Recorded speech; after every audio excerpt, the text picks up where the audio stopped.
All right, welcome to Arkham. I'm your host Ryan, and thank you for tuning in today. And today we are joined by American Nacho. How are you doing today, man?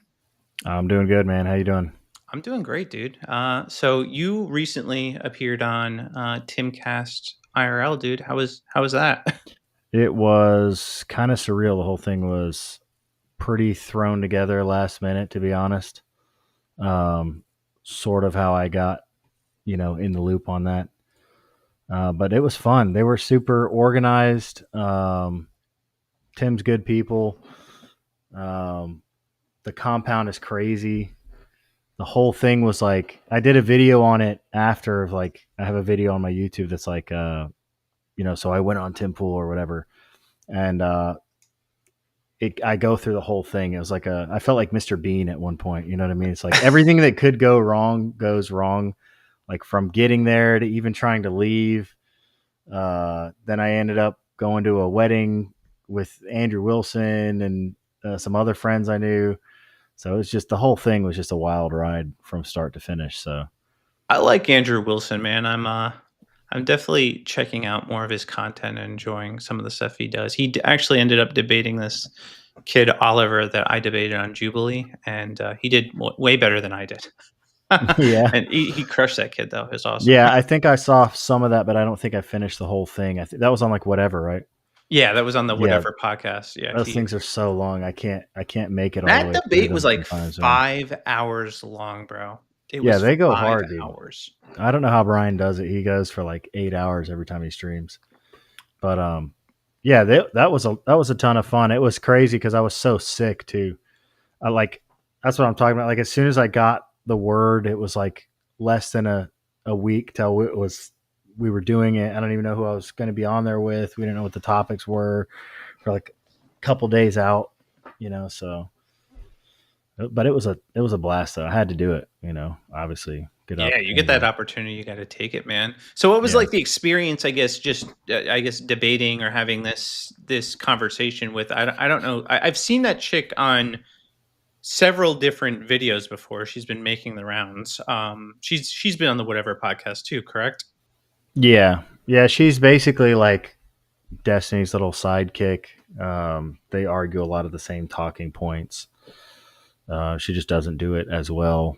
On that one, it was weird because the overarching theme was, why are men leaving the left, and it seemed like I couldn't even really get into that because as soon as I got into that, she basically just conceded, that men were leaving the left, probably for the same reasons, because the Democratic Party doesn't know how to reach them and different things like that. And I was like, okay, well, I don't know where we're going to go from here. And then Tim obviously latched on at one point and just starts drilling her. So uh, the whole thing was a little crazy. Yeah. I listened to about the first hour and a half of it, and I did notice that they didn't give you a lot of opportunity to speak, man. Yeah. I think I'm glad that that happened, to be honest, because I was like so sick. It was crazy. Like I got sick on basically like on the plane over there. So Wednesday night or whatever, or Wednesday morning maybe or afternoon, I started feeling like a little like maybe I have like the sniffles or something like that. But Thursday, like throughout the whole day, I just felt so terrible. And then like the plane ride up there, getting to the hotel super late, I had to like DoorDash, Gatorade and electrolytes and whatever, and like cold medicine. I like stuffed some cold medicine from work from the shop into my pocket and like took it there. It was so bad. So I'm kind of glad because I didn't like, you know what I mean? I didn't get a whole lot of speaking time because Tim, was agreeing with a lot of the points, and Tim took it in another direction too, especially at the end when he started talking about Ukraine. I was just like, I don't know anything about Ukraine. Yeah, I'm She not really wanted big him. on geopolitics, so Yeah, she wanted him to give a lecture, and he took her up on it, and he did. And it was kind of impressive because he rattled it off for like a good 20-30 minutes. It was kind of funny. yeah, he has like an article for everything, bro. He has something he can pull for just about everything. It is really impressive. But that's what happens when you eat, breathe, and sleep the news, man. That's just what he does, man. Yeah. But yeah, it was definitely cool. Like it was definitely different being in person. I don't do a lot of in person stuff. I don't know how much stuff. Like, do you do debates or anything like that, or like See, panels, or? my first debate was that Jubilee debate I did. That was the first time I've ever debated. Oh, really? Yeah, I've never actually done a public debate. So normally I've done in the actually I haven't done something like this where I'm having a dialogue with somebody on my show for I don't know several years now. I used to do it a lot more often, then I stopped doing it. But actual debates, I've never really done that. No, Yeah. and I would love to eventually do more of it and get better at it because you watch back, hindsight's one of those things where you watch back some of the content that you made or the debate Yeah. that you did, and you're always thinking like, I should have said this, I should have did that.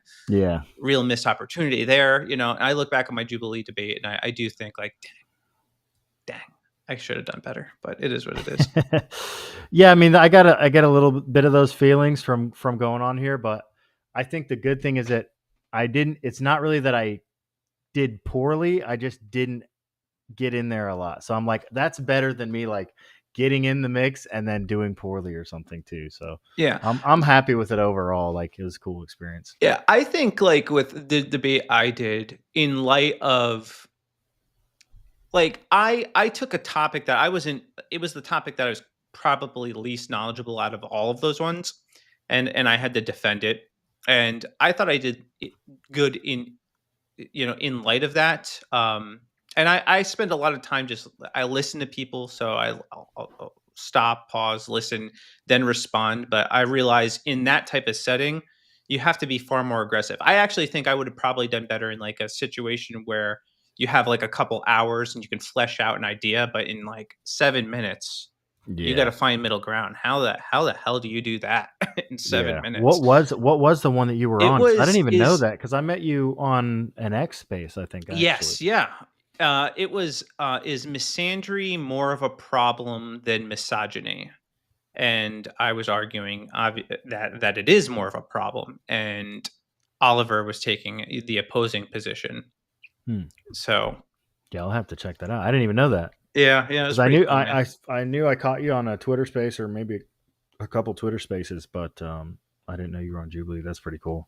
Yeah, and ironically too, I was praying to God I didn't get sick before I went there because my whole family had come down with this nasty cold, and I was like, God, just please, I don't care, just don't let me get sick until until Dude, after. that's what I all I prayed for was just like, let me just have a good experience. I was like, I'm already sick. This is not. It's not like this is going away, but just let me have like it. Let me just be in the moment. Let me enjoy myself.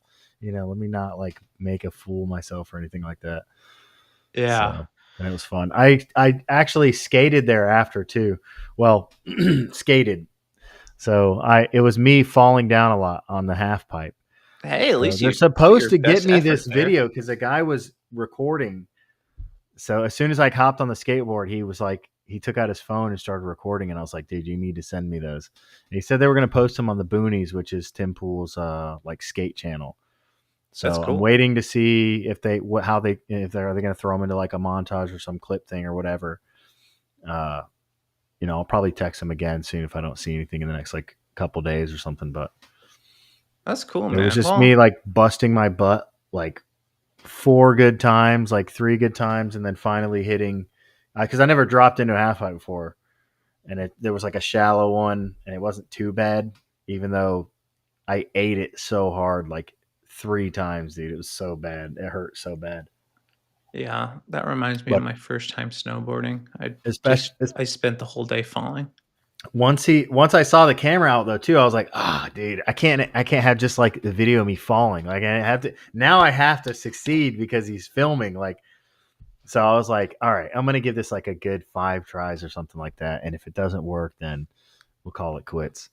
Hmm. But I landed it on like the 5th try or something like that. So Well, I was happy to see you get the opportunity, man, and that was cool. It's cool seeing somebody you kind of know yeah, on that, and the fact that he doesn't just pick like big names to come on this culture war, that it's just pretty much anyone. So that's pretty cool. Yeah, when I started to do some research for it, and I used to watch Tim Pool IRL, like the Timcast or whatever. So I knew the kind of format of that show, but I wasn't really too familiar with the culture war. I knew he was doing another show, like a morning show.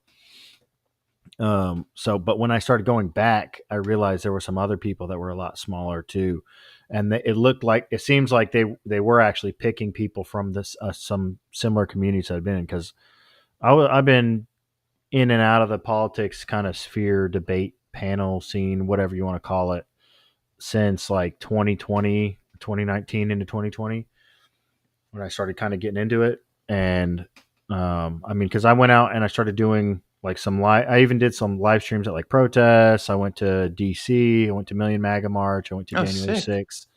So I've been doing it for a while, but I have, two kids now and a wife and, a full-time job. So that stuff you got to kind of buckle in once you start having kids. So No, I hear um, you, dude. it's Just definitely doing been more of a hobby. these streams every night for 1 to 2 hours. It's a lot when you work a full-time job, bro. Yeah. I definitely get Do it. you have kids and stuff too? I Aren't do. you? I have two You're kids. married, right? Yeah, I'm married with two kids. I have a 6-year-old and a 2-year-old and another on Yeah. the way. So, Nice. Congratulations, dude. Good yeah. job. I'm a busy man, dude. It's so which is why I start my streams at like 9 o'clock. Like my kids are Yeah, in bed. that's No one can that's the bother me. same. Yeah, it was funny too because I was, like I've been doing it off and on for a while. Like I've been on, drunken debates with John Burke. I went on, Vosh's channel and Destiny's channel and all these kind of people from the sphere or whatever. I was actually part of, me and Andrew got linked up a little bit whenever he was still like, I mean, getting like between 30 and 50, 100, to 100 live viewers concurrently on a regular basis. So I've been knowing him since before then. And when he was still BPF, he went by a different tag because all these leftists hated him and they would call him a fascist. So he was like, all right. So every time he would join a panel, he'd name himself like Big Papa Fascist. So they started, so that became his name for the kind of spear or whatever. So, and Doobie on the politics Discord. So like all these kind of guys I was in with, or these kind of sphere. But like I said, I kind of and I stopped doing it on Twitch too. I was streaming video games first, and then as it closer it got to the 2020 election, and after I got married in 2019, all the wheels start turning. Like, what are, we're going to plan a family, so what school districts are the best, what, taxes are we going to have to pay, blah blah blah. And by the nature of the beast, you just become more and more attuned to like, okay, well, why are these school districts the best? How do we keep it this way? Why are the taxes this way? Where's the, do they police this neighborhood well, or do they, whatever. So all the things that you're thinking about the environment, it's like they always say like, well, you need, you can not care about politics, but it's going to influence you. It's going to affect you in some way, shape or form. Yeah, So man, you it's might as well really pay attention. important. It impacts our lives, man. I almost lost my job in like 2021 because of stupid COVID mandates, bro. That was real. That was real for me. Yeah. So when what is it? I know the Daily Wire gets a lot of hate, but I'm really grateful for them because they overturned that Biden mandate, and I didn't lose my job because of it. Because they were trying to force jab me. So it's Yeah, like, that was a little too late for me. yeah, I had to do it. I had to get jabbed up. dang, I was man. working in a nursing home, dude, and I Yeah, couldn't dude. afford to just like quit my job. It was just like it was too inconvenient at the time. Dude, I get So it, I bro. had no choice. It sucked, dude. It's freaking frustrating. I did end up quitting though because then they wanted to do another one. They wanted to do another round, and I was just like, all right, well, I can't because now I'm giving in, and it's like, when is enough going to be enough? And the funny thing is, there was like several other people who also quit, and the company changed the policy, and they didn't mandate any of the boosters or anything after that. But I had already left and found other work or whatever. So, Dang. but yeah, it was a shame, dude. Yeah, they went crazy. So I guess that's a good way to kind of segue into them continuing to be crazy and doing crazy things. So Yeah. we'll be talking a little bit about immigration. We'll discuss kind of the conflict happening with Iran and Israel and our potential involvement if we're not already involved already. And then the SCOTUS ended up ruling in favor of banning transgender surgeries in Tennessee. So that's pretty cool to see that happen. So we'll I guess open first with this story with Trump reversing course on the immigration raids at farms and hotels. Now, I had previously spoken about this, and I was very frustrated that Trump was suddenly deciding to go soft on this issue. Like we voted for him on the notion and understanding that he was going to basically indiscriminately deport people. Deport Yeah. anybody who's here Yeah. illegally. Get That's what them he out. campaigned on. Yeah. And then suddenly we see a change in tune, and he wants to go soft on farm workers and workers at hotels, because they've been here a long time. So that really bothered me, and he got a lot of pushback on it from a lot of people in the right wing. And I ultimately think that's what led to the outcome that we're going to read about today, which is him reversing course on immigration, on raids, and at farms. So this is from the Daily Wire.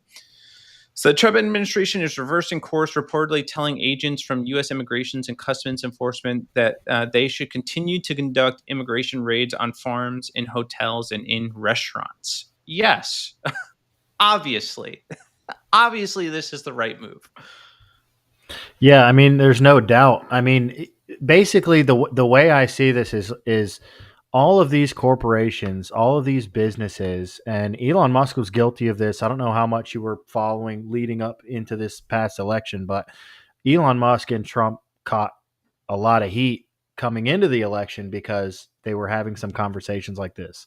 So they were, you had Elon Musk talking about, oh, well, I will, and he said, F you in your face if, whatever, if you, it basically saying he's going to die on the hill of that we need all these H-1Bs. We need all these people coming in. There's not enough workers here. There's not enough, labor force, which is total bullshit.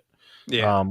Especially for his line of work, him specifically. So, me, and I'm a small guy, but lots of other big influencers were giving Elon a lot of shit for this because they were sharing all of these H-1B applications, and they basically gave away the game plan, which is that you take these jobs and you have a bunch of college graduates ready to come into these jobs, right?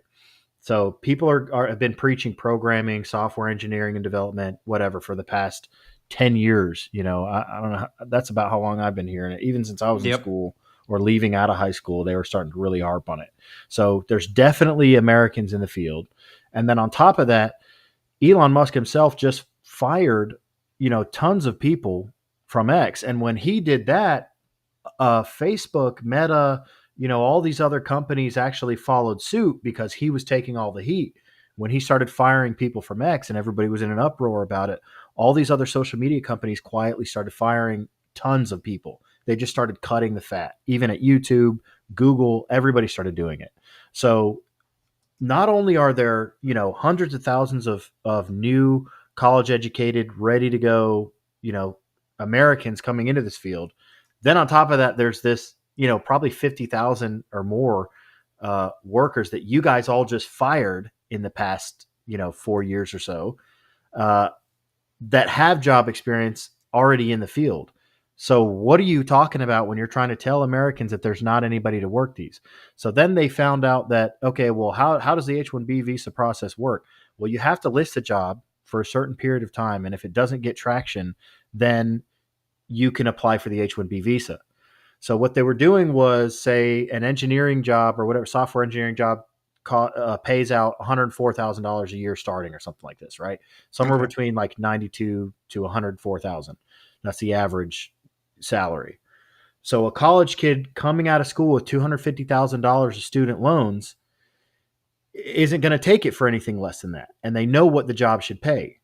So they're listing these jobs for like 74,000, 68,000. And of course, they're not going to get any traction.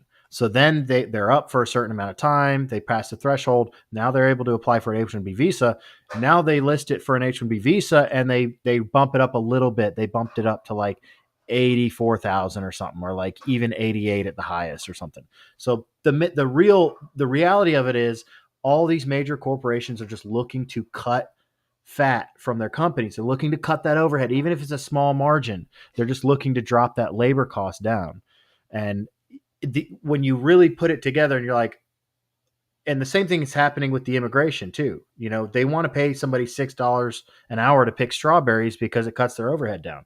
But if you can't operate if the only way that your company can operate is by displacing American workers and paying people an unlivable wage, you don't deserve to survive as a company. Yeah, I You know what I agree mean? with that too, because there are a lot of viable options too. I went over a couple of them just recently. Like we could lower the age minimum for like high school students to work, or maybe like 12 or something like that. For workers. Granted, it's safe working conditions. We could utilize prisoners. I mean, we could tap into all the people that are losing their jobs because they're being displaced by AI. Don't tell me there's not going to be somebody there that's willing to fill the job. Yeah. I mean, It's people just are, bullcrap. the unemployment rate is high. People are looking for work. I do think there is, unfortunately, an attitude among leftists, among this kind of like, Marxist socialist ideology that's spread to some young people, where once COVID happened, they did get used to that. Like, hey, I get to get unemployment plus $650. I get to make whatever I was making, or 88% of whatever I was making plus $650, and they got used to that. Oh yeah. I But seen it abused, bro, too. I worked in supported housing for 3 years. So our job was essentially to get people who were either homeless or had some severe mental illness and get them placed into housing. And we would provide them with a fully furnished apartment. Their rent would be 30% of their total monthly income, and their utilities would be covered. And even with that, they still, one, didn't pay rent. Some were collecting unemployment and getting public assistance and getting this affordable housing and still not paying rent, and then dealing drugs out of their apartment. So great. yeah. Yeah, so I know there's that attitude, that sentiment is still existing, but that's there are people the people want to work. People are looking for jobs. People are trying to get work and work, make an honest living. And this idea that we need to invite the rest of the country. I mean, you think about basically what you're telling the American populace, right? You're basically telling them, because what happens is these immigrants come here, they work. So, Indians will come here and work that job, and they won't necessarily be able to make, if they're going to get paid $70,000, but they have to live in like, San Francisco or something. They can't afford to live there. So they're going to pile 15 people into a household, 18 people into a household. And that's where this statistic comes from, where it's like, oh, well, these Indian households make so much more money. Well, yeah, but if you look at the amount of people that are living in those households too, that plays a big factor too. So if you have, 8 people on average in a household like that, of course the household income is going to be a lot higher. So, all of them come here, they live in, not really the best conditions. They're living 18 people to a household. They're earning half the wages they should be earning, and they're living in squalor, piled on top of each other to survive. So what you're saying basically, when you're giving those people the opportunity over Americans, is you're telling Americans, hey, if you don't also live like this, if you don't also take $6 an hour, if you don't also live 20 people to a household, you're not gonna make it here. You're gonna be homeless. You're gonna be in the streets. And that's a shitty message to send, to your population. We elect, government officials, and we consolidated this power into the government, into the state, so that the state would look out for us. Yeah. And so when the state does things that are not in our best interests, I mean, we have to speak out against it. So No, I totally agree. And this whole issue with immigration has just been it's just been chaos, man. We had those the riots recently. I don't know if they're even still happening. I think they are. yeah, to a degree, and it was chaos. Actually, one of the guys I met at Jubilee, um, Anthony Cabeza, he was actually on Tincast recently. He was actually one of the people doing a lot of the reporting on these people rioting. And what were they rioting over? They were rioting over us wanting to send people back to their own countries because they broke our laws. Yeah, That's ultimately they're rioting because we want to enforce the law, which yeah, is just it's ridiculous to me. yeah, and it's well within. It's the crazy thing too is that, you know what's funny? I was talking to a close family member about this, and most my family's pretty good. Even the ones that are a little more like, they're like libertarian is mostly how I was raised, like independent, like we're not really tied to a party, which is actually a good way to be raised. But a couple of them are very anti-Trump. I'll say that they're not even really. You can't even call them leftists or Democrats because the current state of Democrats would reject them. But anyways, so I was talking to a close family member, and they didn't even know that this stuff was going on. They didn't know that Trump's numbers are lower currently than Obama's. They're lower than Clinton's. They're lower than Bush's. Like Trump, if you look at the numbers that Trump is deporting, he's not actually hitting the mark. Like he's not doing what we wanted him to do. Uh, and a big part of that is because of the media outcry, and he's trying to play this, strategically, and I'm sure he's looking at midterms and everything like that. But it's funny. It was funny to watch the the light bulb kind of go off, because I was like, the numbers are the same that they were, or less than they were under Obama, less than they were under Bush, less than they were under Clinton. So we're actually not even doing enough. And then on top of that, then another common one is, or question is like, oh well, they weren't getting due process. And I'm like, well, how are they getting due process?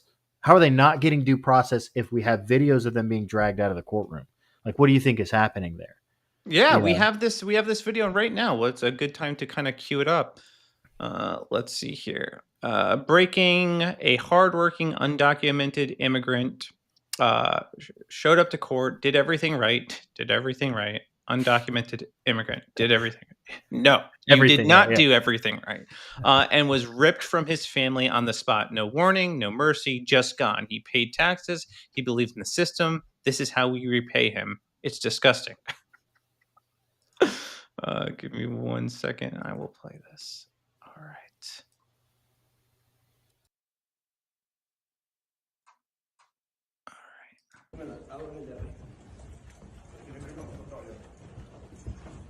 Caballero, va a ser peor.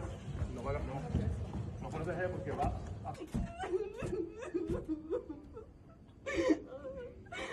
Déjeme pasar. Déjeme pasar, por favor.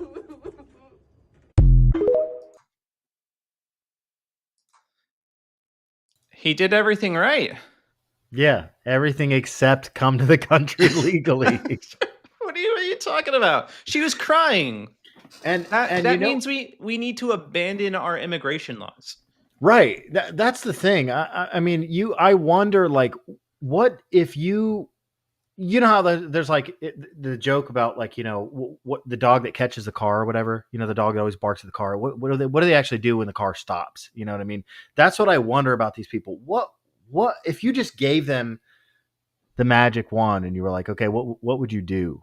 I mean, what do they think we should we stop policing too? Because guess what? People get arrested all the time for crimes that they didn't commit. Our criminal justice system makes mistakes constantly. And we've basically all agreed as a society, it's still better to have police. Yeah. No, I totally agree. And honestly, I hate the emotional manipulation that they use to try to basically beat us over the head into being compliant. They want to emotionally manipulate us to feel bad for these people so that we're like, never mind. But a question that I've been asking is, on what conditions can we deport people? Like, when are we allowed to even do it?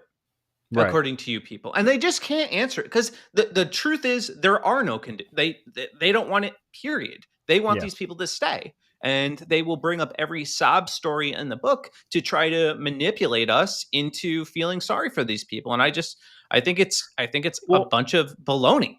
and that's the thing. You know what I mean? I'm a Christian. I have a heart. I do care. I mean, I'm a little obnoxious online sometimes, like, but I do. I mean, on a personal level, I can relate. Like, I can understand, that a family is being abandoned, but it's this. I look at it the same way that I look at when somebody commits a heinous crime and they have to go to prison for life, and they're a father. Well, are you going to blame the police for ripping your family apart? Are we supposed to just, oh, okay, you know what? I'm sorry. I know you murdered 3 people, but I didn't know you had 3 kids and a wife. We're going to let you just go home. How about that? Like, Yeah. it's the same kind of principle. Like, these people knew what they were doing. They knew they were coming into the country illegally. And a lot of them, and that's the funny thing, is they make these cases where they're like, they pull up these cases where, well, what about the people that have been here 20 years or 15 years? I said, those people are even worse. Yes, because they've been breaking the law for 20 years. Right. and what you're doing is you're demonstrating your refusal to assimilate to the culture, to the society. You can file for papers. They even didn't they have like an amnesty program, like under Biden? Didn't they run a big amnesty program? I mean, And then I think even under Trump, they might have as well. I'm sure they've definitely had something that In the gave past, them a pathway to citizenship. Yeah, in the past 10 years, there have been, I don't know exactly when, but I'm pretty sure in the past 10 years, under one of these administrations, there has been amnesty programs specifically for trying to get those people who are here illegally to come file paperwork and become legal citizens the right way, through the right channels, and get that process kind of started. So, yeah, I mean, if you're here for 15, 20 years and you still haven't done that, yeah, I mean, in my opinion, you're priority. You're at the top of the list to go home. You got to Yeah. get deported first. And they don't regard or respect the laws of our land, and they don't respect our country or our countrymen. That I think that's a good way to kind of bring up this clip, because this is, I guess, from Panera Bread, and this is a guy raging yeah. out. So we'll play this real quick.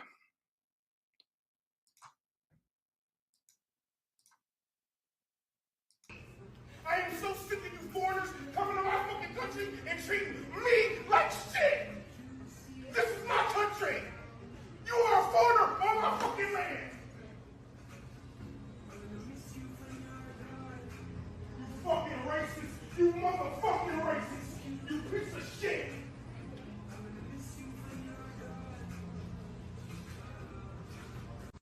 Eating what?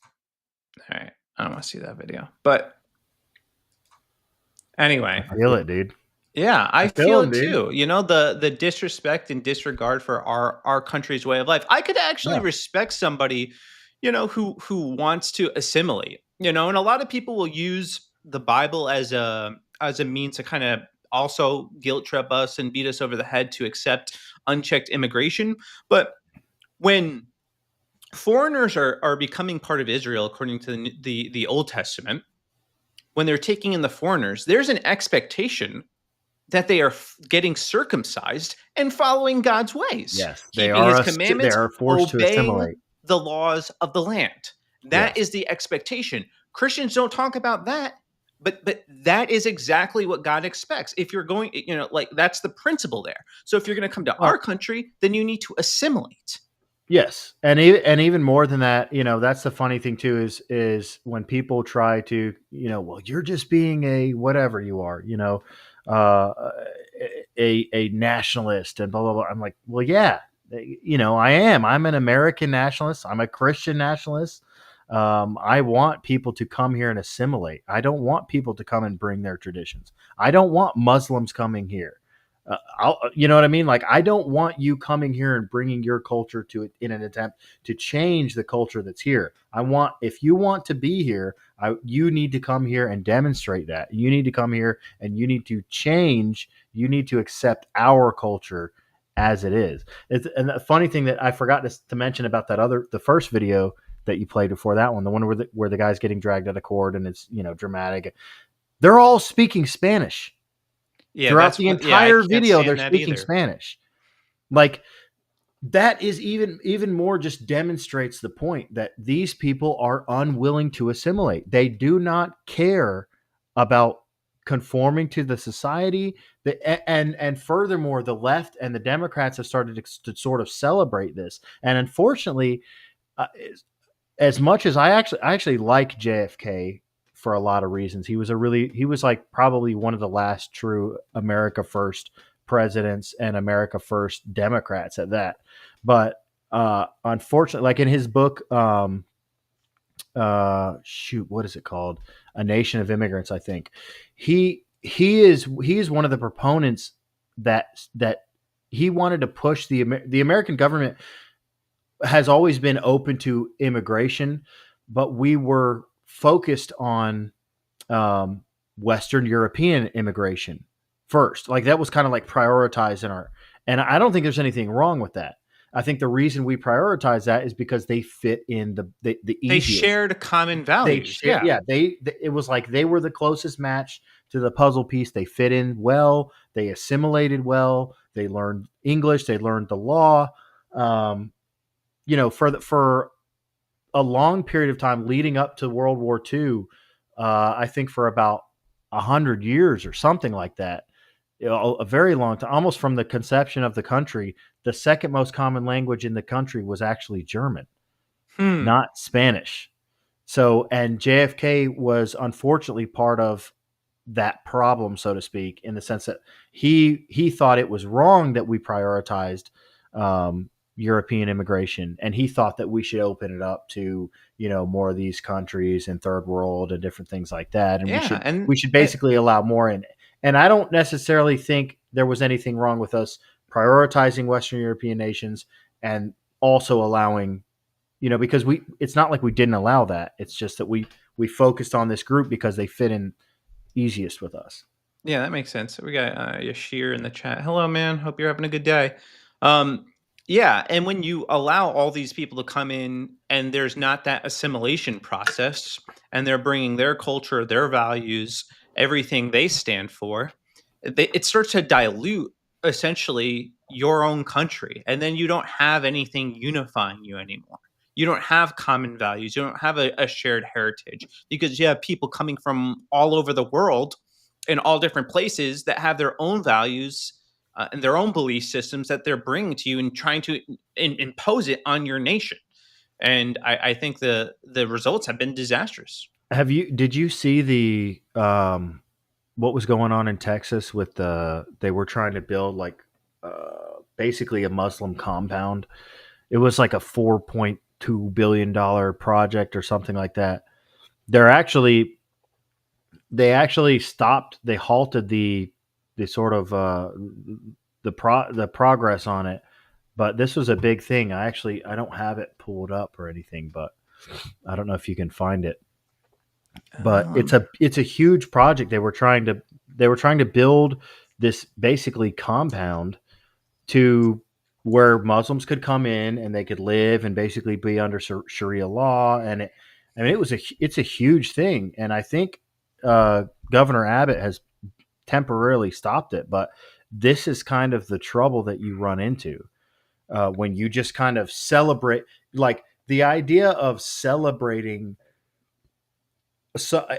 an immigrant's unwillingness to assimilate to the culture is just asinine to me. I mean, it's just such a crazy concept. Like, why would you celebrate the fact that the people who are supposed to be coming to your country are unwilling to conform to the society, the societal norms, the culture, and conform to that kind of narrative? Like, you wanted to come here for a reason. You wanted to come here because the country is the way it is, and now you're going to bring, whatever else in and change this.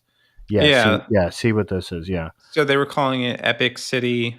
Mm-hmm. Um, it, Yeah, 400 mosques 400 and mosques. Islamic Yeah, I centers mean, funded by what? Qatar, linked to. Yeah, I mean, like, Yeah, how that crazy sounds like are we? a great idea. Yeah, let's just let Hamas And and bring I know build you could mosques. find leftists that would come out and support this. I mean, I'm pretty sure whenever this came out, there was a bunch of like progressives and leftists and whatever that were like standing up against this. Like, and it's so crazy because they have like the rainbow flag in their name, and it's like they're part of the Skittles community and all this, and it's the most insane thing because it's like if you let's say you let them build this, would you ever go live there? No, No, of I would course feel not, very because you would get uncomfortable. thrown off a roof with your stupid Skittles flag, your stupid rainbow flag in your bio, and your wig and your fake nails and your, you know what I mean? We can all see your Adam's apple. You're getting tossed off the roof, dude. Like, Oh, I don't know what these people think is going to happen once we reach like critical mass, so to speak. Like once we have enough of these people here, we invite enough of these refugees in. What do they think is going to happen? Do they think they're just going to continue to be allowed living the what's going to lifestyle they're happen living? is what's happening in the UK, and we're going to have babies named Muhammad. It's going to be the most popular name in Yeah, America. it's That's what's going to happen. crazy. We're not going to have a country anymore. At It's least not a country crazy. that we recognize. And this is one of those things too that I do think like Christians are sleeping on. So we hear a lot about Israel, but we don't hear like anything about Islam. And I don't get it. I don't get why we don't view them as more of a threat than they actually are, because they are, I mean, one of the fastest growing religions in the world. They are a longtime enemy of Christians. They're no friend of ours, and I just don't get why a lot of conservatives have seemed to kind of embrace Islam, and maybe it's because they're more, stoic and have some conservative values, but Yeah, I mean, I feel like I've seen some of that, but I don't know if it's hard to like. I don't think that I mean it's the same way that you would say like Christians are embracing the pride stuff and the Skittles stuff and all that.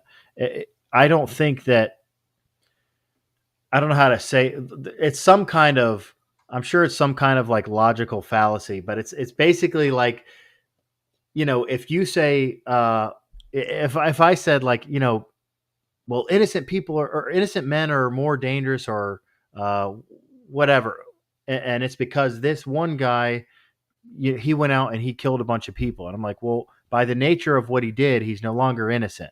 yeah, It's the same kind of way. Like by the nature of your attitude towards these things, you're not necessarily. I wouldn't say you're not Christian because as Orthodox, we don't really try to make hard claims about like other people's salvations or other people's whatever. But you're violating Christian principle. You know what I mean? By having this attitude of allowing other people in, of allowing, this sin into your church, you're no longer upholding what the scripture teaches.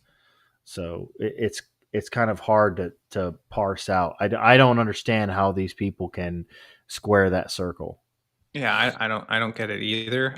They'll find out, unfortunately, the hard way, because one day we will wake up, and if we don't hold the line, one day we will wake up, and the country will look worse than it is today if we don't wake up to the Yeah. reality that they are coming here. They're trying to build mosques. They're Yeah, and I mean Christians have to wake up. I mean Christians do have to wake up a little bit. They do have to have the same kind of like fervency. Um, we do have to have more children. We do have to take it seriously. We do have to reject this. That tolerance is not a Christian no, virtue. I mean, I think this is one of the reasons that I was a little more attracted to. Which is funny because at first I didn't even realize that Andrew was. Um, a Christian or even an Orthodox Christian, like early on, whenever we came across each other.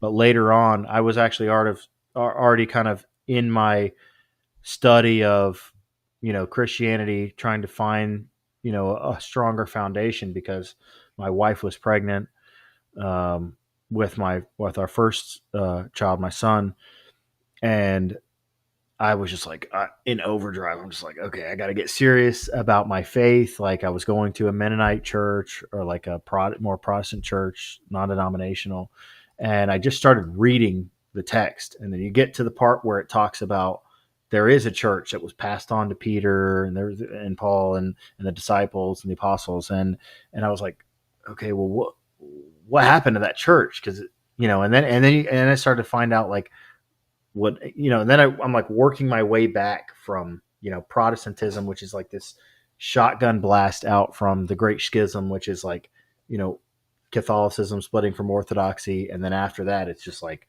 a mess of different denominations. And you start to realize that basically I was looking for something a little more solid. You know what I mean? I need to have all these answers to these questions. I need to have something that's not going to change. And I realized that even though the church that I was going to was great, it was subject to the same things eventually. I mean, eventually a generation later, these people are going to lose their way a little bit.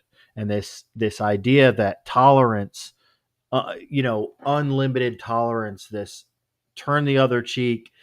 Yes, Jesus turned the other cheek, but he also flipped the tables, and he fashioned a whip, and he whipped the people out of, you know what I mean? He whipped the Yeah, a Pharisees. lot of people like to depict Jesus as the little lamb, but they don't like to depict him as coming back with fire in his eyes and a sword in his hand. They don't like to depict him that way.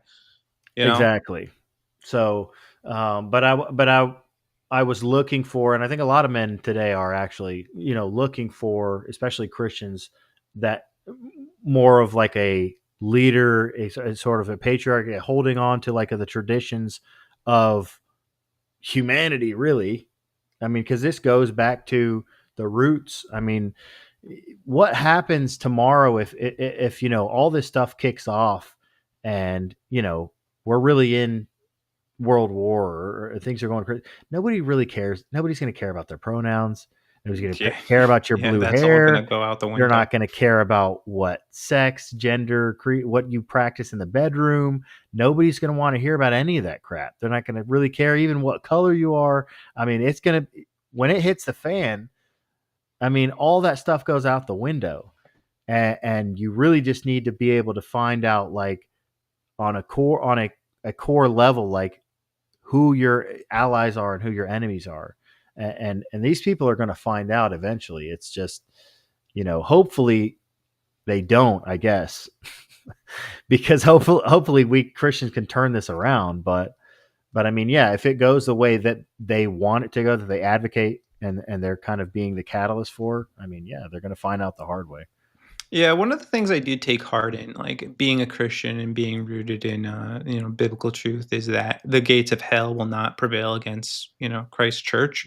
Yeah. So no matter what comes our way, we will stand. We will hold the line. Hell will not prevail, even if it does seem like the world is kind of spiraling out of control. We can hold on to that fundamental truth that God is in control. And if he is with us, then no one can be against us. I was trying to find, because you mentioned it earlier.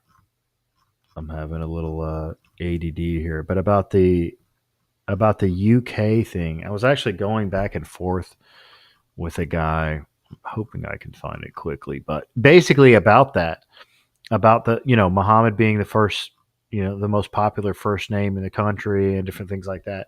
And it's crazy that these guys, the first kind of reaction, some of these people in the United Kingdom and across Europe, their first reaction is to, like, question. Basically, there was a heinous crime committed by some guy, and this guy's response was like, "Oh, well, were the laws, like, explained to him explicitly?" And I'm like, you got to be kidding me! Here, I have the link now. That's also a problem. Oh, well, if they assimilated and came in the right way, they would know the laws. Yeah, would understand it's laws. like, But I mean, like some of these, like don't murder. That's like a universal law. That's like we all know it's bad to murder. here I shared it in the back channel here. Oh, here we go. That's my repost of him. But then if you just click on his thing, you can see what I'm talking about. You can see the original post, and it's just bizarre that you even have these people that are essentially sticking up for them. All right, here we go. Let me pull it up. All right, that is. Hold on a second. All right, the wives blame those girls for what happened to them. They said they tempted their husbands with their Western dress. These people cannot be assimilated into our culture. Should they be deported too? Yeah, white girls are filthy. Wives of Asian men jailed for raping vulnerable British girls reveal why they blame the victims. Holy crap. The question is, were our laws plainly explained? Hell, bro.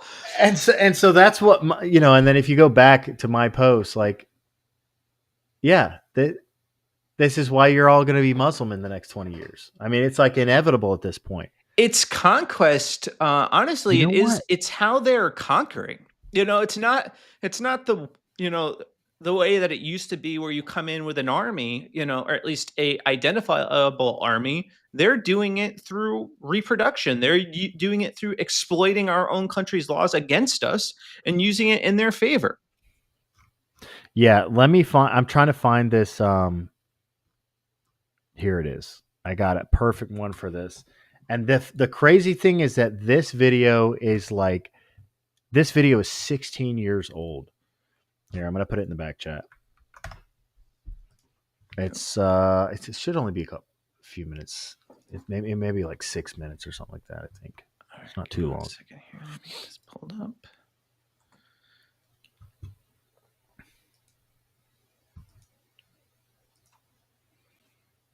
Okay. So you got to think too. All of these numbers are 16 years old. So at this point, it's basically past no return for a lot of Europe, unfortunately. Dang, man. I mean, they would need some serious course correction. Yeah, how do you root it out at that point? Unironically, and I'm not even like, this is not an incitement to violence, okay? But unironically, the only way at this point would be if the Catholic Church actually cared about Christians. I'm not even Catholic, but that's about the only way, is if they were to kick off another crusade. Unironically, if you watch this video, you'll see what I'm talking about. All right, let's give it a watch. Not an incitement to violence, okay? Don't Don't bet my channel. Promise, dude. No, it's all good, man. We're streaming on Rumble. We won't get banned. That's true. Yeah, we'll still have Rumble.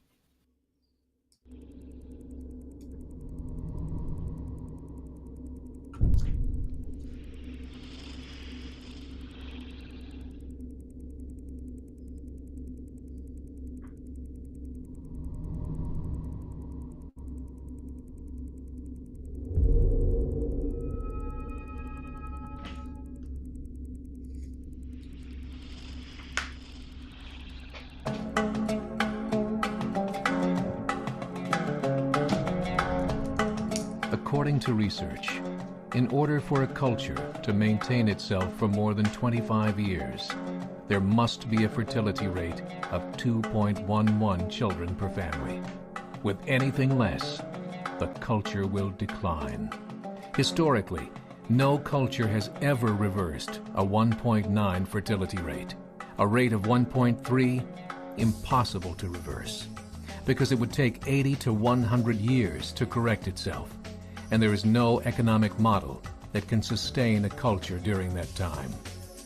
In other words, if two sets of parents each have one child, there are half as many children as parents. If those children have one child, then there are 1/4 as many grandchildren as grandparents. If only 1 million babies are born in 2006, it's hard to have 2 million adults enter the workforce in 2026. As the population shrinks, so does the culture.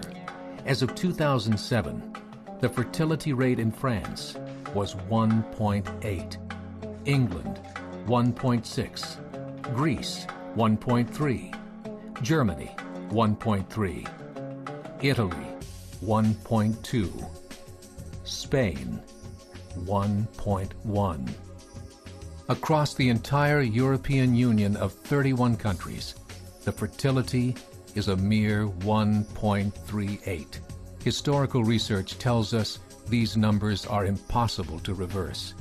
In a matter of years, Europe as we know it will cease to exist. Yet the population of Europe is not declining. Why?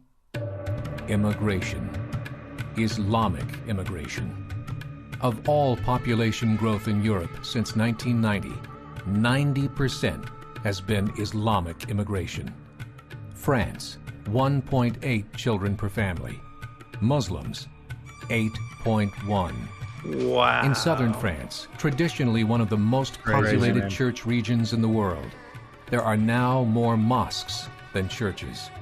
30% of children ages 20 and younger are Islamic. In the larger cities such as Nice, Marseille, and Paris, that number has grown to 45%. By 2027, 1 in 5 Frenchmen will be Muslim. In just 39 years, France will be an Islamic republic. In the last 30 years, the Muslim population of Great Britain rose from 82,000 to 2.5 million, a 30-fold increase. There are over 1,000 mosques, many of them former churches. In the Netherlands, 50% of all newborns are Muslim, and in only 15 years, half of the population of the Netherlands will be Muslim. In Russia, there are over 23 million Muslims. That's 1 out of 5 Russians.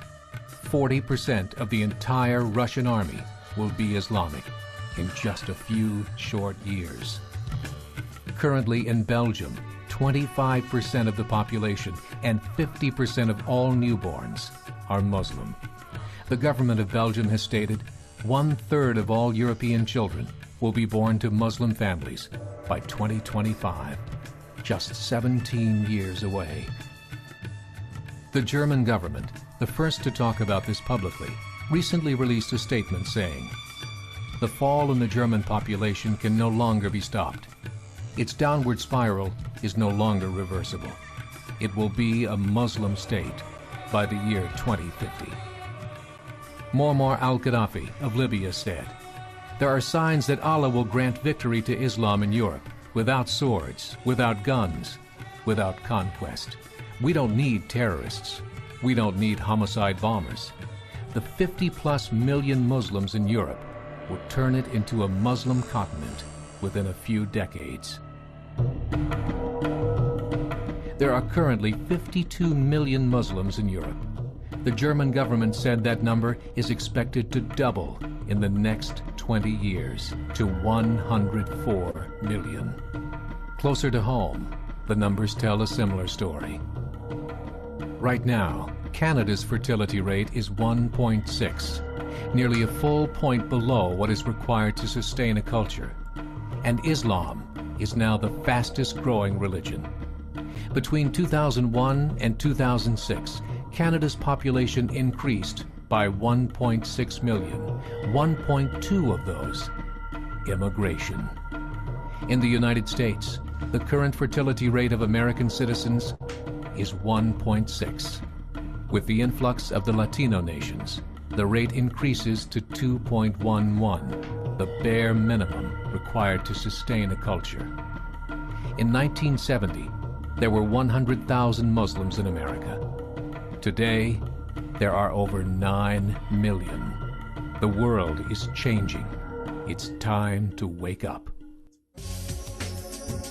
3 years ago, a meeting of 24 is... That's crazy. Yeah, that's probably good enough. Dude, that's mine. So Europe's already cooked, man. They're already... This They're is done. 16 years old. Yeah, they're done, You know what I man. mean? They're- That video was 16 years old. And it's been kind of making the rounds again recently for obvious reasons. Most of Europe is totally cooked. I mean, they're toast unless they have some sort of. I don't know. I actually don't even like. How do you even? I mean, if you could decide, even let's say we played out your situation where they tried to launch a crusade, could they even actually prevail at this point? Because it's like It would be tough. they're just I mean, severely outnumbered. I mean, yeah. Well, and the other thing is they would have half of their own people against them. You know yeah. what I mean? They would have the leftist sector of the population fighting against them, saying, "Well, you can't do this," and blah blah blah. What about the people? These people make up our community, and but you know what I mean. So, and these kind of people are the worst kind of people too. You know, like that guy. And I don't. I mean, he had a response to me or some kind of. Well, you're not understanding what I'm saying, but I'm like, it doesn't even matter because if your knee jerk response is to, in a sense, almost justify like the actions, you're already toast. Like you're not seeing the full picture. Like these people are not here to play nice with you. They're here to replace you. It's just a waiting game at this point. They're just They out played the playing. long game, bro, and Yeah. honestly, I think they at least in Europe they've won. They played the long game and they won. It's only a matter of time before they are taking power for themselves. There's an opportunity for them just outright take it. The crazy thing too is that like those kind of people that would side with the Muslims or side with the invader, so to speak. It's the same kind of people. Like if you ever watch like sci-fi movies or something, like you watch stuff like Independence Day or whatever. You watch these like movies where it's like humans versus aliens. Inevitably, there's always those little stupid, slimy characters that will like side with the aliens, and they're like, yeah, here's where the bases are, man. Like here's where all the stuff is, and blah, blah. And they think that they're going to be allowed to like live after the aliens dominate everybody or after the conquerors dominate everybody, but inevitably what ends up happening is those are the first people to go up against the wall. Yeah. They're just shot in the face in the spaceship, or they're like subjected to whatever heinous activities. Like they're the first persons to go. And it's like those kind of people will sell the country out thinking they're going to have a leg up, after the revolution or after whatever. And it never works out for them.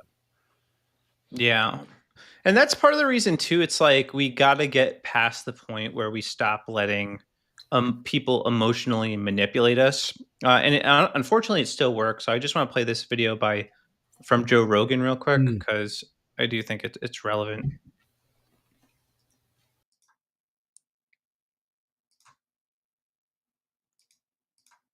Give me a second here. See a lot of people online talking about this immigrant issue, and they either don't have kids or they don't think it could happen to their kids. Their idea is, hey, shouldn't have fucking come over here. You get those kind of people. Broke the law. Shouldn't have fucking come over here if you could. You didn't want to get your kids separated. I mean, yes. Yes. Yes, exactly. You shouldn't have come over here. Here's another way to kind of position this. So if I'm a missionary, and I'm going to another country to preach the gospel to Islam, all right? Let's say that. And I go there and I'm sharing the gospel and they decide to kill me. That's my own fault, okay? Now, I'm not saying don't do that. I'm not going to discourage people from being being a missionary or something like that, but that's my own fault because I intentionally broke their laws. So any repercussions that happen after that are on me. It's Right. on me. As much as I don't like it, as much as it makes me sad, and my family would be sad, they'd be grieved. But guess what? I still made a decision to do that. I mean, it's like we want to do emotional manipulation. I mean, what about the 300,000 missing children? I mean, what about the other side of this coin? What about the Lake and Rileys? What about the long list of other Americans, women that are getting raped and killed, or it's not even things like drunk driving. Our citizens are being killed by drunken Mexicans and people from other countries. Well, and That's bad too. And then back to what I was saying earlier. And what about all the Americans that are being displaced by these people? Because they willing don't to take, care. They seem what to about lose their compassion when it comes to their own countrymen. And that's Right. one of those things where I'm like, the propaganda has worked. Right. What about the people who also have a family whose family is getting torn apart for different reasons? The farmer or the trade worker whose family is getting torn apart because some stupid illegal immigrant came in and replaced him for, $20 an hour because the trade, whoever runs the company doesn't want to pay $40, $50 an hour for whatever trade he's in, plumber, welder, etc. And then his family gets torn apart because he can't provide for his family anymore. Everything's, the bills are coming up. Everything's behind. He's got three mouths to feed plus a wife. His wife leaves him, and families are destroyed because he can't provide for his family anymore because the company would rather save a buck and hire illegal immigrants. Yeah. What about those people? What about that emotional story? What about that? What about Americans is really what it comes down to. Yeah. Like when are we going to stop letting these people emotionally manipulate us, like you said, and think about American citizens, like the actual fabric of this country. And we shouldn't even around the feel globe. guilty about it. Like, there should be no guilt in prioritizing the affairs of your own people. All right. Like, that's literally their job. Yeah. Yeah. It's your job to enforce the government and the law. These people to do is to look out for us. Here's another way of thinking about it that might hit home for some people. All right. I have a house. All right.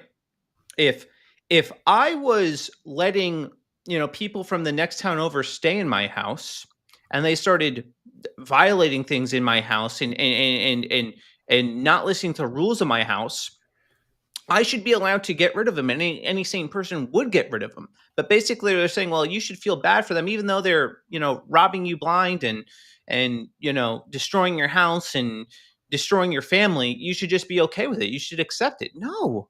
No, I shouldn't. I should be prioritizing my own people. That's how we have to think of America. We have to prioritize our own people. I mean, that's our job. I mean, that's what we're supposed to do. Yeah, let's finish this up. You were in the presence of a woman who came over here from Guatemala, and she's poor and she's starving, and they're taking her baby away, and she's wailing and screaming from a primal place in her DNA that the one thing she loves more than anything is being taken away. A baby. Yeah. If that doesn't freak you the fuck out, you're not a part of the team, man. You're missing it. You're missing it. What are we here for? We're here for 100 years of whatever. That's what we're here for. If you want to spend 100 years saying, hey, she shouldn't have fucking broke the law, I don't want you on the team. You're an asshole. Right? And I don't give a fuck if you're right or left. I don't care if you're religious, or I don't care if you're an atheist. If that's what you support, you're an asshole. And we don't want you on our team. I don't give a fuck if they broke the law. You don't take parents and kids and separate them. You just fucking don't. It's disgusting. If you're saying, well, they shouldn't have broke the law. Maybe they shouldn't have broke the law. You don't get to do something that's 1,000 times worse than crossing a line in the dirt.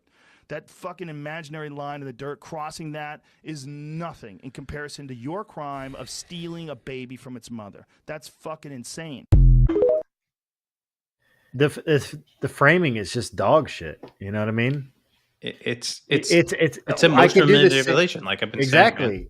And he's falling prey to it. And the OP is right when they say, like, oh, we got Joe Rogan. Like they lost Joe Rogan. Like, we got him.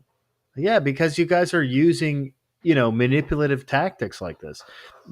The framing can be done in, like I was saying earlier, in any other case. If you are a murderer and you have a family and you have 3 kids, your kids and your wife are going to be in the courtroom after you get arrested, and they're going to be crying and they're going to be sobbing. They're going to be sad to see their fathers going to be locked up for the rest of their lives. And another thing is, they got to go to jail. They committed a crime. Yeah, and why do we Joe present Rogan this would as... sit there. Joe Rogan would sit there and he would say, well, they committed a crime. And he would be the same fucking guy. He just said, well, you're not on the team. Yeah, and they rob these people one of accountability. Like, so we can't hold them accountable at all if they have a baby. So Right. so then what about like the Right. cartel members that come in with babies and use babies? Can they Right. not be held Yeah. accountable? Yeah. You know, Because and why is it this either hey or guys, if you situation? have kids, you just get a golden pass, man. You get a golden ticket. You can do whatever the fuck you want. You go commit crimes, go do whatever. Because hey, if we arrest you, or if you get deported, or if you have to face punishment, or if the cops kill you in a bank robbery, shootout, whatever, hey, it's going to be their fault. Because they're ripping a father away from their children. They're ripping a mother away from their children. Like, And the why framing can't is we so just bad. deport And them also, together? that's what I was gonna say. Yeah, dude, you can go too, man. Just send them all together. Send the Take whole your child family with you. packing, man. Yeah, go I, together. You I know, mean, have fun. You don't have to be ripped away. Why? right? Just go together, and you'll be fine. Yeah. So I guess This this is just a some list other of stuff. people that have been Mm-hmm. killed Yeah. needlessly because they refuse to enforce And border I policy. saw this right before we went live, so I haven't even seen. I think Steven Crowder talks about this, and then this is a response to, I think, down there. Yeah, the Daily Show. I think. All right, let's play. This one's a little long. I'm just going to read it. I don't give a F Yeah, I don't know whose how team long it he's is, on. but- What blows my mind is our resignation in its aftermath. All right. So I guess that's the Minnesota shooting that they're talking about. I didn't really follow that story too closely. Possibly, but the main thing was just like, where he says the list of Americans needlessly killed because of John Party. But let me give you another one. How about a list of Americans killed by illegal aliens who had no business being here, often in brutal fashion? You want to go with lists? Caitlin Steinley, Laken Riley, Ivory Smith, Maverick Martin, Alex Wise Jr., 10 years old, Talia Crochet, 18 years old, Ryan Uncali, 18 years old, Katie Abraham, 20 years old, Sarah Root, 21 years old, Grayson Davis, 29 years old, Rachel Morin, 37 years old, Officer David Lee, 44, Melissa Powell, 47, and her 16-year-old son, Riordan, Robert Bowles, 70 years old. Here's the common denominator on that list. They were killed by people who had no business being here and could have been stopped in the first place, and that is the actual role of government, not to tell you that you don't have the right to your God-given self-preservation. You want to do lists? Let's do lists. But let me give you another one. Nah, he hit the nail on the head, man. He hit the nail on the head right there, bro. Yeah, it's like, how many of our people have to die before we start caring? Yeah. How many people have to be murdered by these people before we start caring? Yeah, there's no emotional, angle for these people. Nobody seems to really care. And all that's just a small list. I mean, that's not the real list. I mean, if people were actually allowed to look into this stuff, you know what I mean? Like, unfortunately, the academic institutions are still totally overrun. So regardless of the small like culture shift of, Trump getting in office, and you can kind of see the younger generation kind of like on the internet saying the things that they want to say, when they go to the institutions, they're still having to play by those rules. None of this stuff is really getting looked into. These people can't touch this with a 10-foot pole. They can't actually, do the research on this kind of stuff because they'll still get canceled, So if we actually had a list of how many, how many people are getting killed, and then on top of that, just the financial burden alone is like, there's this argument that's made that like, oh, well, taxpayers are, they're taxpayers. The illegal immigrants are paying taxes and they're blaming it. Well, they're not. The FAIR did a recent study in like 2020 or something like this, where it estimated that the tax burden is something like $150 billion. And then the House report in 2024 basically confirmed that plus a little bit and put the number more closer to $180 billion. And that's a net negative on the economy. That's a burden on taxpayers. We're paying for that when it comes to medical costs, because they have to go to the hospital, or you're policing, or all these different factors that play into this that create this kind of net cost of what it costs us to house all these illegal immigrants. And then on top of that, I'm in the Carolinas, right? So when we just had Which Hurricane Carolina are you Helene, in? I just say the Carolinas. I'm around. Okay, I'm in But- South Carolina. Yeah. Oh, really? Yeah. That's crazy. We'll chat about it. Yeah. But just because there's crazy people. Yeah, I've I been hear doing you. this for a while. But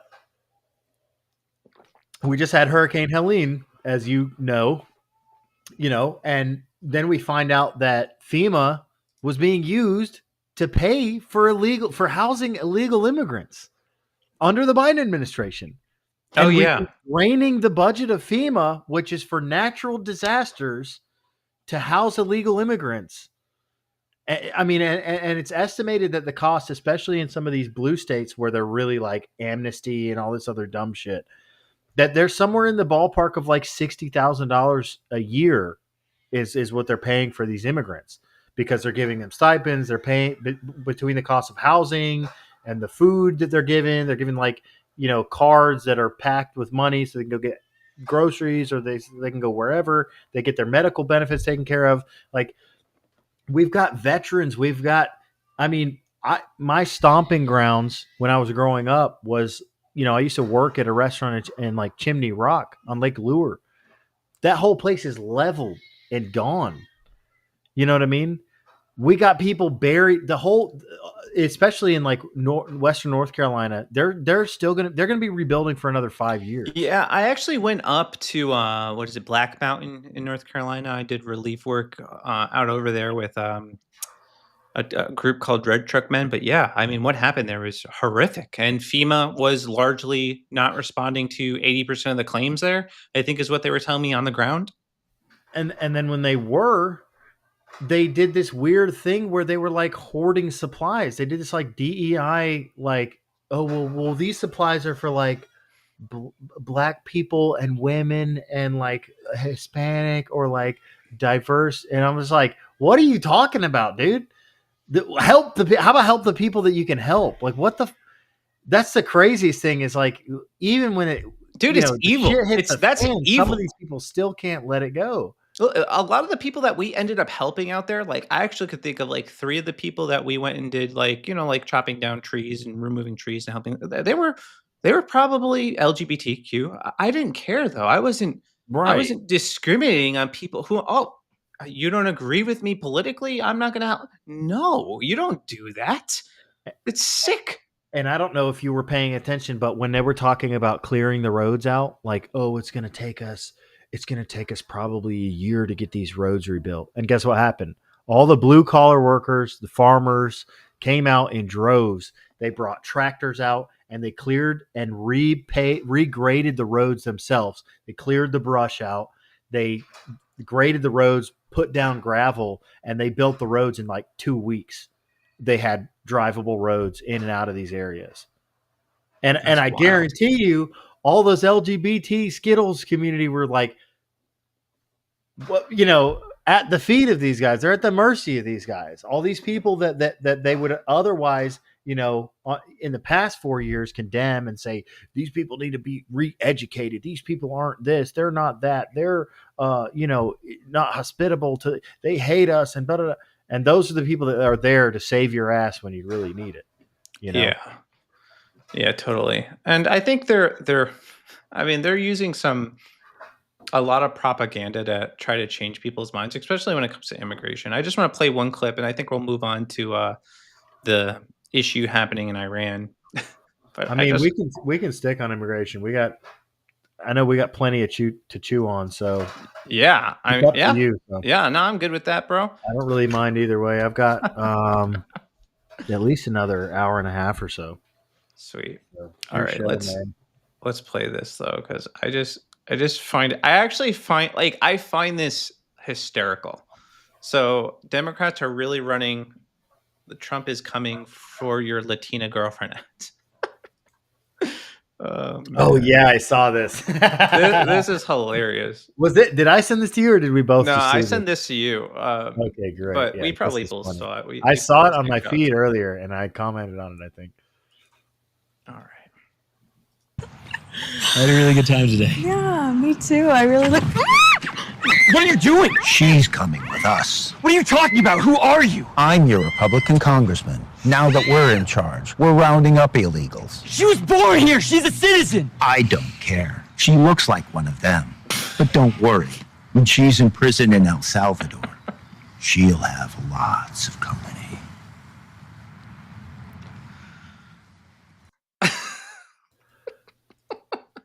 When I saw this, I just had one question, and it was like, how do I vote for that guy? Where is that guy? Who is that? What ticket is he on, and how do I get him in office, dude?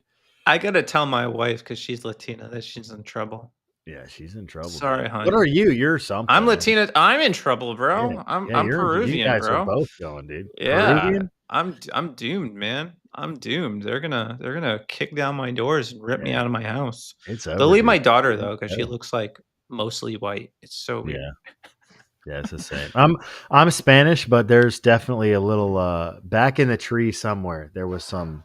It was Spain to Mexico, and then they did the conquistador thing, and then I'm pretty sure somebody was curious with the natives because we get a little olive complexion, we get a little brown to us.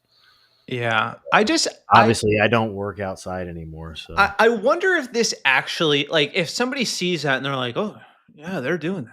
Like, do they actually believe that? They do, unfortunately. I mean, like, wasn't that shared by like a left-wing account? I think I don't. At least not this person. I'm sure I it don't was think shared. so. Breaking, both the White House and RC have lashed out against creators of this ad. Oh yeah, it was they actually believe. Yes, they believe it. Yeah. Yeah. What are the comments like? I'm curious because usually these left-wingers they have their followers underneath in the comments. I'm curious what they think. Snap. Yep, this one's going in. Just getting good. I love X for this, dude. What Trump said? You know, I was. It's funny. I was on a TikTok panel yesterday, and some guy was trying to say that. I just decided to like jump onto one of these. Sometimes, like when I'm driving home, I got like a 40-minute commute. Sometimes I'll just like jump into these panels and just like troll people on TikTok because they're just idiots. And some guy was trying to say that. He was like, yeah, and white people are next. They're deporting, you know, they're going to come after you. And I was just like, what are you even saying, dude? Like, do you even know what you're saying? They're coming after illegal. Yeah, aliens, if bro. you're illegal, you illegal got nothing to foreigners. worry about. All I have to do is pull up my Social Security and my birth certificate. Nope, I'm good. Did my camera cut out for you? No, you're good. I see you okay. still. It's black for me. Oh wait, it is. It looks frozen now. It's frozen. It's a little funky. It's definitely frozen right now. Yeah, the comments are. I welcome this. It gives us the opportunity to point out the lies which discredit your side and grows ours. The left cannot figure out that its shrill overreach has cost it power. You know, if I didn't know that leftists were like hysterical lunatics, I would think that this is satire. That's what I would think. I've been saying it looks like satire, but it's not, and that's what makes it actually hilarious.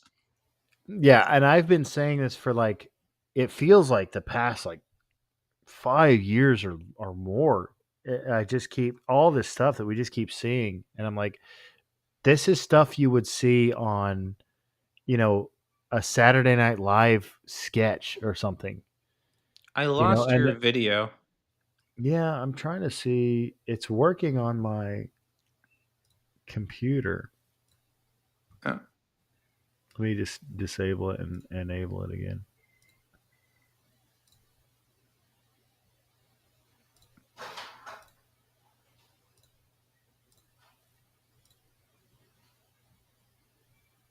Let's try this.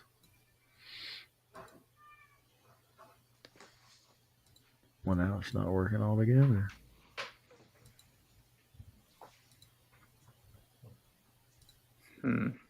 But yeah, I've been saying that for a while, that, you know, all this stuff should be like, it should be like a comedy routine. You know what I mean? It should be like a Saturday Night Live sketch, a South Park sketch, you know, something like this. But it's not comedy. It's real. Like, these people seriously believe this stuff. and I don't understand how they got there. You know what I mean? So I hear my daughter crying, so I gotta just go check on her, make sure everything's all right. But you could take over and read this real quick while I'm away.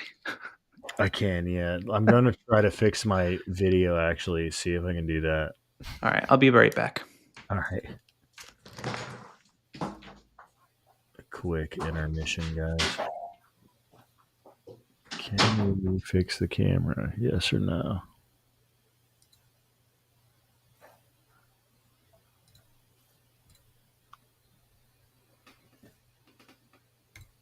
That's weird. Everything was working perfectly. You know what? We'll just take this opportunity to go use the bathroom. We'll try to fix this after.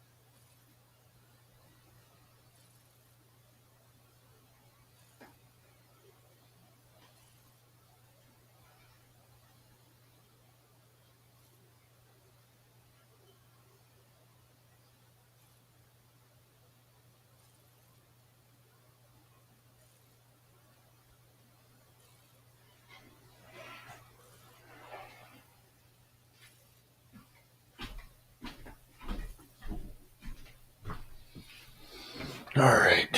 Let's see if we can figure this out.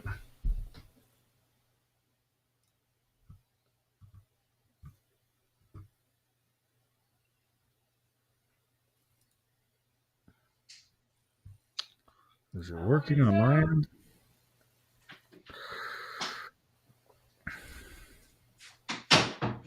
It's working. All right, I'm back. I don't know if you're still here. I'm here, yeah. Yeah. I wasn't able Kids, to man. the situation though, unfortunately. Huh. I may need to try to leave the studio and rejoin, maybe. Yeah, try that. Let's see if that works. How would I even do that?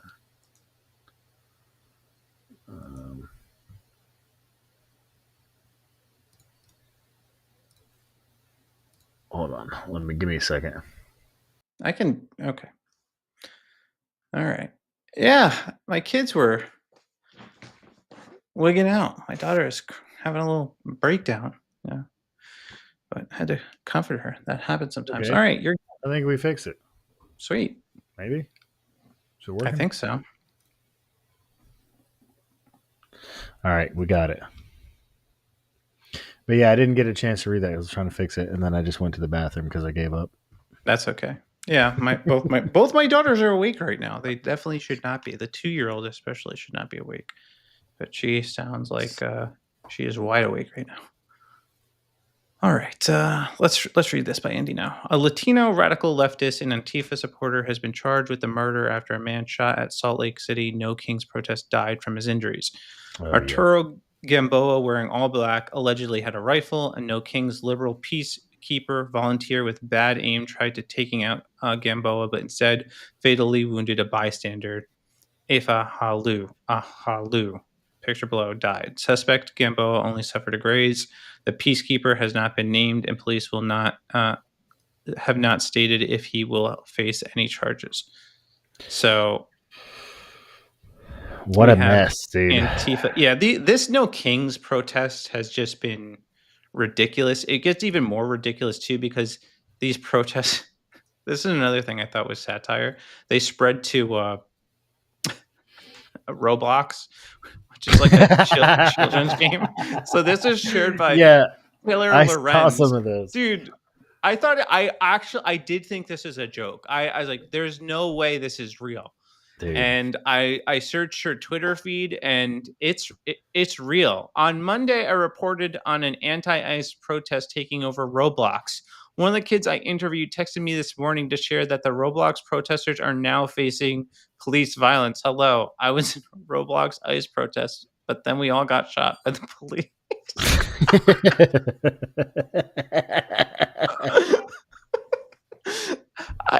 I want to believe that this is just a kid trolling her. That's what I want to believe. That's what I would do if I was in this situation where I got the opportunity to get an interview with Yeah. a reporter. Well, And she's running with it. That's what's I mean, what's the more ridiculous thing. I will say the kids are, I think the kids are going to be all right. There are some based kids coming out of this, COVID craziness and all this stuff. So I think they'll be all right. And maybe that one was a troll. I hope it was. Yeah, I hope it was too, but it is hilarious. I mean, what are we going to start to reporting on, like, deaths in like World of Warcraft and Grand Theft Auto and online games? Oh yeah, somebody was murdered. in a Well, protest in World of Warcraft. They were doing this whole thing in like in the UK and in Europe. Speaking of the UK and Europe from earlier, they're like cracking down on the hate speech and stuff. They can't even like game the way we used to be able to game, dude. You can't. Yeah, I didn't. I never use, and this is one of the things, I don't really use audio chat that much when I'm playing like a multiplayer game. Yeah. I just don't do it. I don't know why. I don't. But apparently they mute certain words and ban you if you say the wrong thing in like Call of Duty. I'm like, it's unplayable. I mean, that was I don't part of the experience growing up. Yeah, dude. I don't game nearly like I used to, but I mean, especially like when I started streaming, I mean that was what I was doing in like 2017, 2018. I was on Mixer. I don't know if you remember Mixer, if you even know what that is. That was like I feel like I showed up Xbox's- late to the streaming game, to be honest with you. It was like Xbox had a built-in. They were like trying to get into the streaming game and try to compete, and so they Mixer was like Microsoft and Xbox's kind of like investment in that. I mean, it seemed like it was doing well, but I guess it wasn't financially. I guess they were dumping a bunch of money, and they actually pulled. You know who Ninja is that plays Fortnite? Yeah, I know Ninja. That was one of the first big contracts they bought. They paid for Ninja to come over, and they thought it would bring like a whole bunch of like traction, and I guess it didn't bring as much as they thought. And then it snowballed from there. Then they got other creators and stuff like that they bought off of other platforms, and it just really didn't pan out. But that's where I started, was Mixer, and then I had basically like 3,000, 4,000 something followers or something there. I built it up, got a partnership on Mixer, and then but then it went under because they sold to like Facebook gaming, and I didn't have a Facebook, and I didn't want to go to Facebook at all. So, and then most of the people that were on Mixer didn't transfer over. So it was like a disaster. I had to like start over again on Twitch, started over on Twitch, got my following on Twitch, doing like Rocket League streams and stuff like that, hosting tournaments and doing like shoutcasting and stuff. And then basically had to restart again in 2020 because even though I had a decent following, then I had to reset because I started talking about politics, and none of these kids wanted to hear about politics. So, yeah, I mean, I think the kids today, though, I think they'll be all right. But yeah, it is unfortunate, like the UK and all that stuff. Like you can't even game the way you used to be able to. I mean, dude, the lobbies.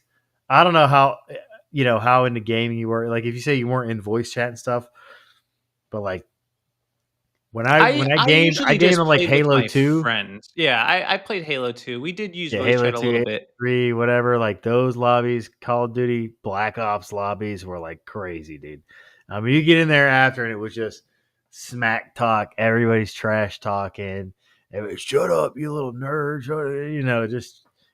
Everybody's calling everybody a F slur and this and that and everything else. And I'm just like, I mean, men need these environments, okay, to grow, like especially young guys, young kids. It makes you recognize how the world is real, and right. and challenges you and thickens your skin a little bit. Yeah. There's a level there's like a level of bullying that is actually really healthy, I think, for men specifically. Obviously, you don't want to be, destroying somebody's like, life and to the point that they're like want to off themselves or something. But, there's a healthy level of banter that happens between especially males in these spaces. And it's like, we're losing that and it sucks, Yeah, that's how you get guys like getting nerfed. Mark Ruffalo. Oh gosh, yeah, We'll do that one. Yeah. So actually, fun fact about I will say this: I've actually met Mark Ruffalo a handful of times. Actually, yeah, he used to come into this place I worked at when I lived in New York all the time to buy like supplies for his pond that he had. He was actually very nice. So I was very disappointed when I found out he was a hardcore lib. But such a disaster to see, dude. Yeah, it's disappointing. Sometimes I just wish the Hollywood celebrities would just not talk about this stuff at all, so I can continue to enjoy their work and not be tainted by their dumb political opinions. It's not the immigrants, it's the billionaires. Well, we're seeing what's happening. First of all, we're understanding that the immigrants aren't the criminals. If you look at the statistics, most of the crimes that are committed in this country are by white people, that non-immigrants, and they add to our economy by the billions. And so for every horrible thing that you have to go through in life, you get an equal gift in return. And the gift of this time is that we get to see who the true villains are. We get to see who's really making our lives unbearable and who's making us so desperate. It's not the immigrants, it's the billionaires.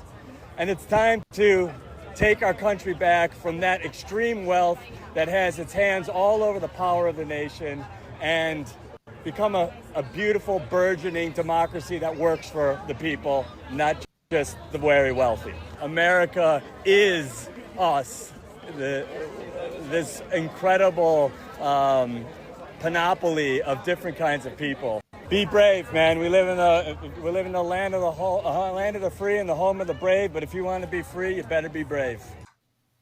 He said a whole lot of nothing. What the fuck is he talking about? I honestly, I can't tell you. I don't understand. One thing I don't like that I frequently see from leftists is that echo again. Hold on. We should be good now. One thing I'm seeing from leftists, though, is that they're always blaming billionaires, and they act like poor people are incapable of doing evil. And it kind of just baffles my mind. Like, yeah, I'm not saying rich people don't do evil things. Of course they do. But so do poor people. Sin does not care about your socioeconomic status. It just doesn't. Yeah. It just simply doesn't. I'm still getting an echo. Huh, that's weird. Yeah, and I muted the screen, so that's... Hello? Can you hear me? Still doing it.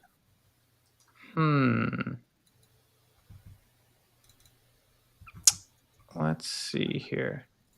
How did you not hear what he said? Emily Morris.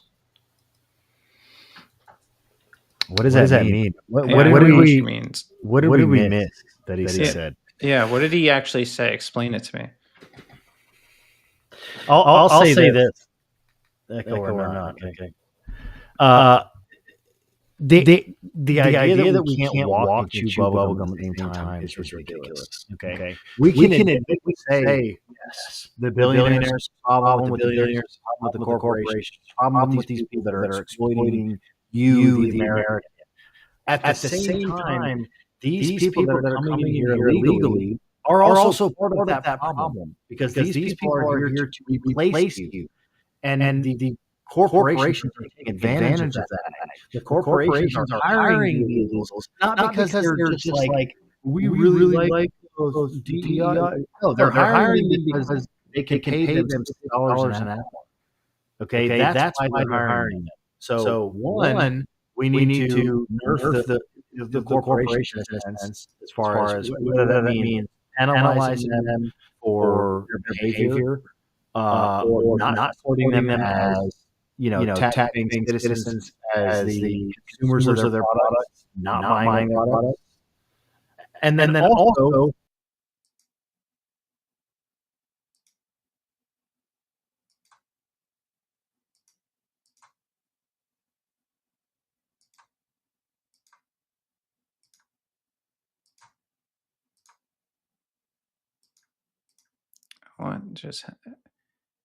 Hey, Nacho, I lost your audio for 1 second. I'm just going to refresh this real quick. Hopefully it doesn't mess anything up.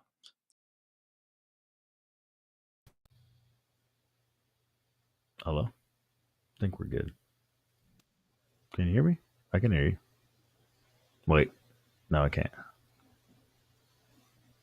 I can't hear you now.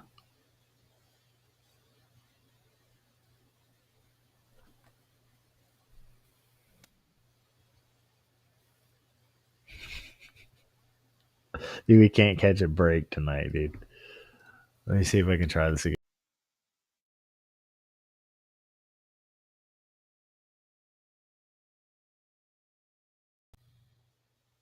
Hello, mic check.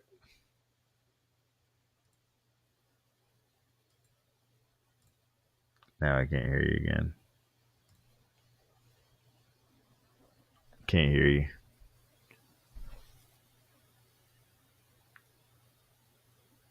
The camera's back. All right. Are we good? Yeah, we're good now. We're good. Finally. I don't know if you heard my yap, but I heard part of it. That was my response to your commenter. Yeah. What says you, Emily? The main takeaway is that we can walk and chew gum at the same time. We don't have to pick and choose. We can also, I don't disagree with Mark when he talks about the billionaires and the corporations and blah, blah, blah, even though he's part of that, let's be honest. But I don't necessarily even disagree with that. I just think that we can do both at the same time. We don't have to pick between one or the other. We can do both. We can say billionaires need to be punished for displacing American workers, for underpaying, their employees, and also illegal immigrants have to go. Here's another thing nobody talks about too when it comes to illegal immigration. When all of them are fleeing their own countries and they're coming here, what are they doing to actually solve the problems in their own country? Especially when the good ones are coming here. Their country continues to stay in a state of disarray, and their government has no incentive to improve the quality of life there. And then they think they can dump them on America and it should be our problem. That's bullcrap. I've got another good video for you, even though this is off topic, but I just happen to have these because I was going to do react videos to these. Sick. Let's do it. Because they're relevant to all this that's going on right now. But this guy talks about this. This is a pretty short video too. I think it's another kind of 6-minute video.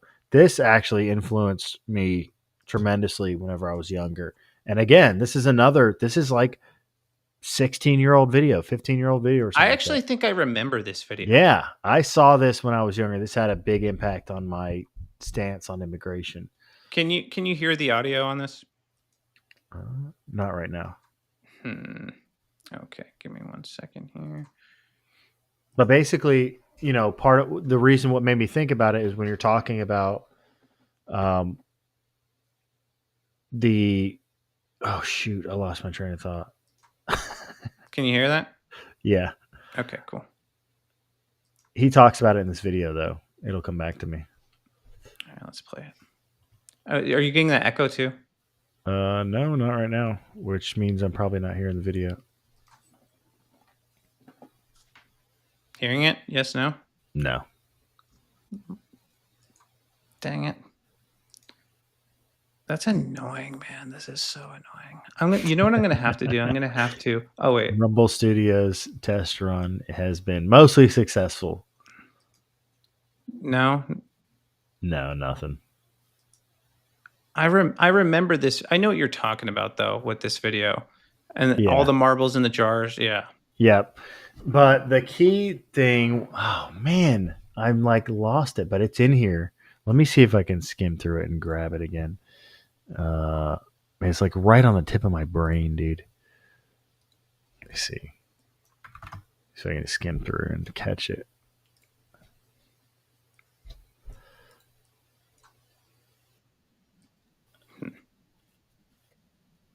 Yeah, I think what I'm going to do for the next time I do this is actually just set up OBS and do everything through OBS, so I have a little bit more control. So I don't like the fact that I can't share the audio with you. That's going to make doing the reaction to the rest of these much more difficult. Yeah. It come back to you? Oh, yeah, because basically, yeah. So what you're doing is you're starving. So you're starving these other countries that you're saying are poor and you're saying are desperate and you're saying are, struggling, whatever. The people that are most likely to make it here, first of all, especially if they're immigrating here legally, are going to be the higher IQ. So right now we have this problem where, and this was like a big argument when I was talking earlier about the H-1B stuff, that people were making on Twitter, and they were saying, "Oh, well, the average IQ of Indians is like blah blah blah blah blah." Well, no, it's not actually. The average IQ of Indians that make it to America is, whatever this threshold is, like 100 plus or something like this. But the average IQ of Indians in India is like 86 or something. So, and that's what you're seeing and that's what this video kind of demonstrates at some point. That's not really the point of the video, but he covers it briefly. And it's basically what you're talking about is that, well, you're starving these people of their quote unquote, like best minds.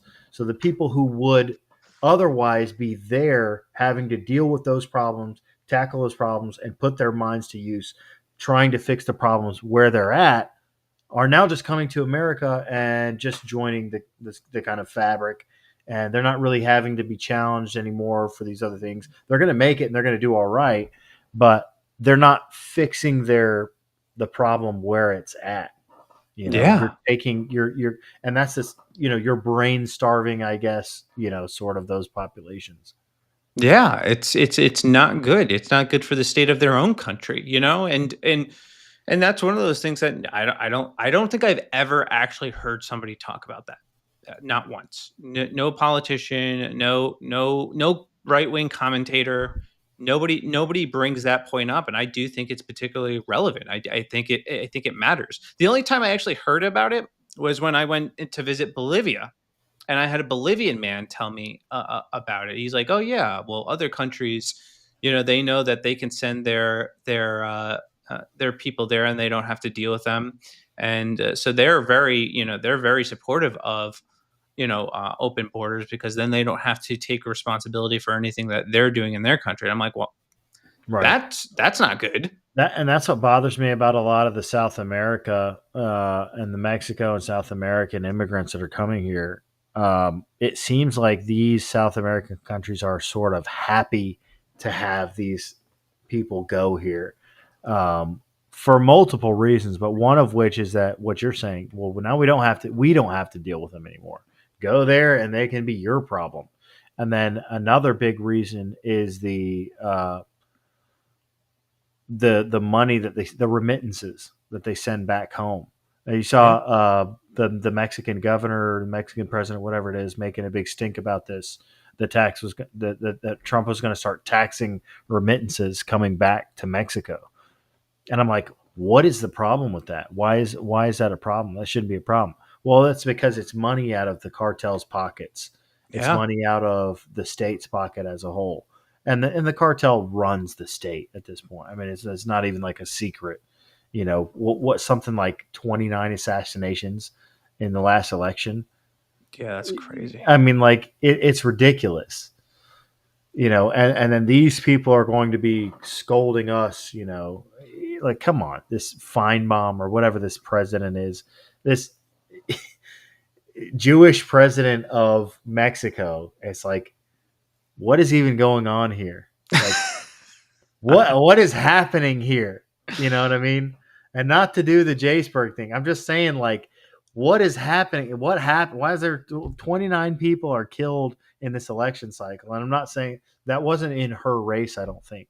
But it's like this is the most corrupt country bordering us for sure. I mean, we only have two options, I guess, but South Canada's pretty America in bad, too. general, yeah, Canada's pretty bad, but South America in general is so insanely corrupt, and Mexico is probably on the top of those lists. And they're going to scold us on, how we should be taxing or how we should be running our country and that we should be keeping these immigrants. I'm like, if Mexico's telling us we shouldn't do something, we should probably do that thing.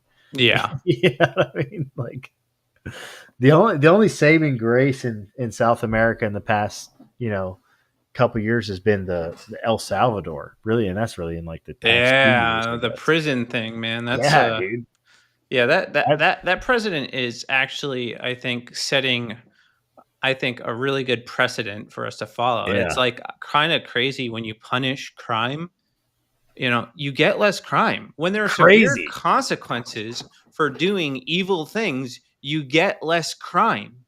And that's something that I've heard all the time. Like, oh, well, the death penalty or, long prison sentences, harsh penalties don't work. What are you talking about?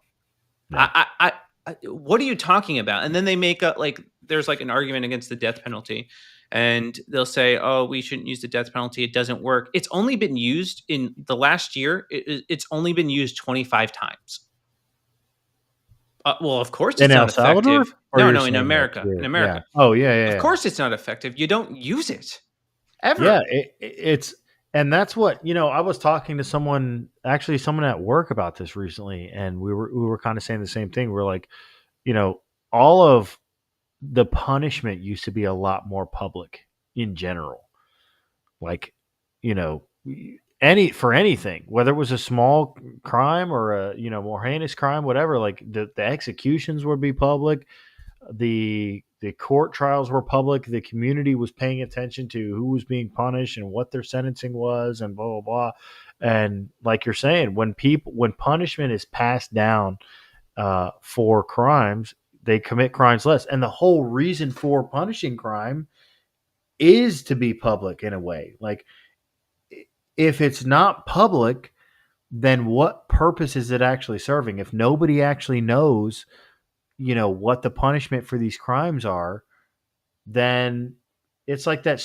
There could be some weight to that stupid British guy's comment earlier. It's like, well, yeah, if you only punish people behind closed doors, nobody actually ever finds out that, like, hey, when you commit these crimes, you're going to go to prison for life, or like you're going to be put up against a firing squad.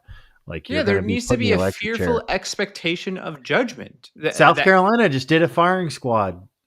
Oh yeah, that's awesome. Yeah. Ace. Did you not see that? You didn't know about that? I heard about it. I didn't actually watch it though, but I heard about it. It's good. It definitely sends a message. Like, you get crime, you're going to pay the ultimate. And I'm not talking petty crimes. You got to do something pretty horrendous to get the death penalty, but it should still be implemented, because that's going to send a message to the general population that you can't get away with doing these things. You will be punished for it. Yeah. Yeah. I mean, it's the whole point of punishment. You know what I mean? If a punishment is not made public, if the punishment was always private, and you really think about it, there's no purpose then to even punishing crime to begin with. Yeah. If you're gonna kind of put everything, like, quiet everything, kind of dampen everything down, and we're gonna we need to make the prison system. What the hell? Whose idea was it to do prison reform in the first place? Dude, I do not know. I do not get it. Prison needs to be a place where you go to rot away. Yes. And die. Yes, I make this point all the time. It needs to be uncomfortable. You have to dread the idea of going to prison. It has to be, honestly, like a nightmare. It has to be one of the most uncomfortable places in the world, so that you strike fear in the hearts of people, and they don't commit crimes because they don't ever want to end up there. And that's why El Salvador was so effective. They were able to reduce their crime. I think that, I'm quoting the number off the top of my head, but I think it's like 50%. Like, it dropped dramatically. Yeah, dramatically. Something serious. Yeah, that's what I thought I heard too. Something like 40 to 60% or something crazy.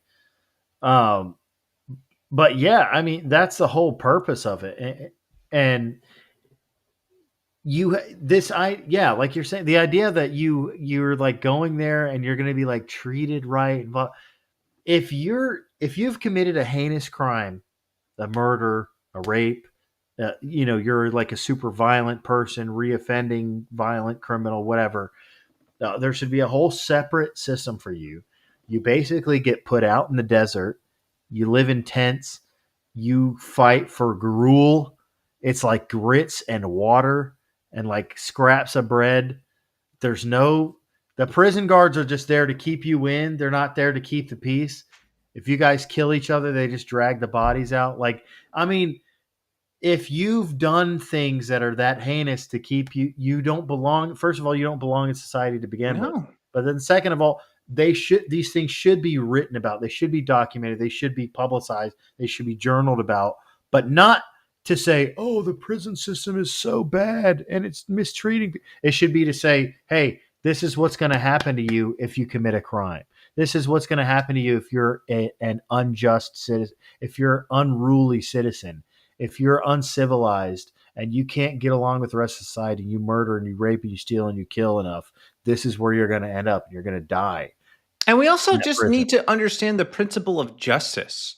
Like, the victims of these crimes deserve justice. Letting them get away with it, not making them suffer an equal measure of what they've done is a miscarriage of justice. Yeah.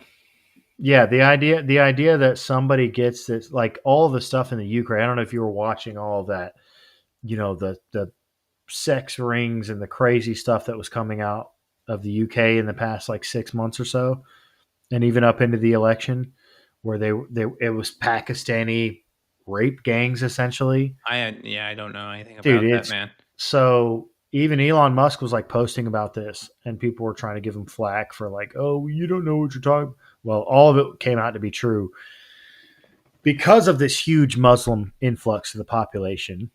Okay. They were running a ring of like kidnapping, rape, extortion, sex trafficking, and they were just going to like schools, especially where there were like lower income areas, and they were kidnapping white English girls, and they were just ruining them. I mean, they were raping them, they were torturing them, they were drugging them, they were telling them, if you tell anybody, we'll kill you, blah blah blah. And it turned out to be like in the hundreds, some crazy number of between those that were caught and not caught, or victims that were still alive and things like that. And there was like hundreds of these guys were involved in this huge Pakistani like sex trafficking rings, crazy shit. And then the wives of, that's where part of that come from, where that article came from, where that guy was like, oh, trying to defend this shit. Like, were they told the laws of the country? Like, did anyone tell them they can't just kidnap and rape, schoolgirls? The feminists say it all the time. Actually, don't rape. They say that all the time. So yeah, I'm sure they were very, very well aware. Yeah, but so then on top of that, all of these people basically got off with a slap on the wrist for the most part. That's the worst part about. Yeah, that's horrific, man. Is that all these guys basically got off with a slap on the wrist, and you can see case after case after case across Europe, Western Europe, whether it's Germany or the UK or France. Or even Spain, it's getting so bad. These people are getting off. There was one that they let this guy off, this African immigrant who like raped some like 11-year-old girl. I think it was like in Germany or something. They let him off because his IQ was like 67 or something. Because that was their defense. The defense was to go get him tested and say that since his IQ was so low that he doesn't actually have like the moral or like understand, he doesn't have the like mental capacity to like comprehend these things, and so therefore he's let up. And then the girl ends up killing herself.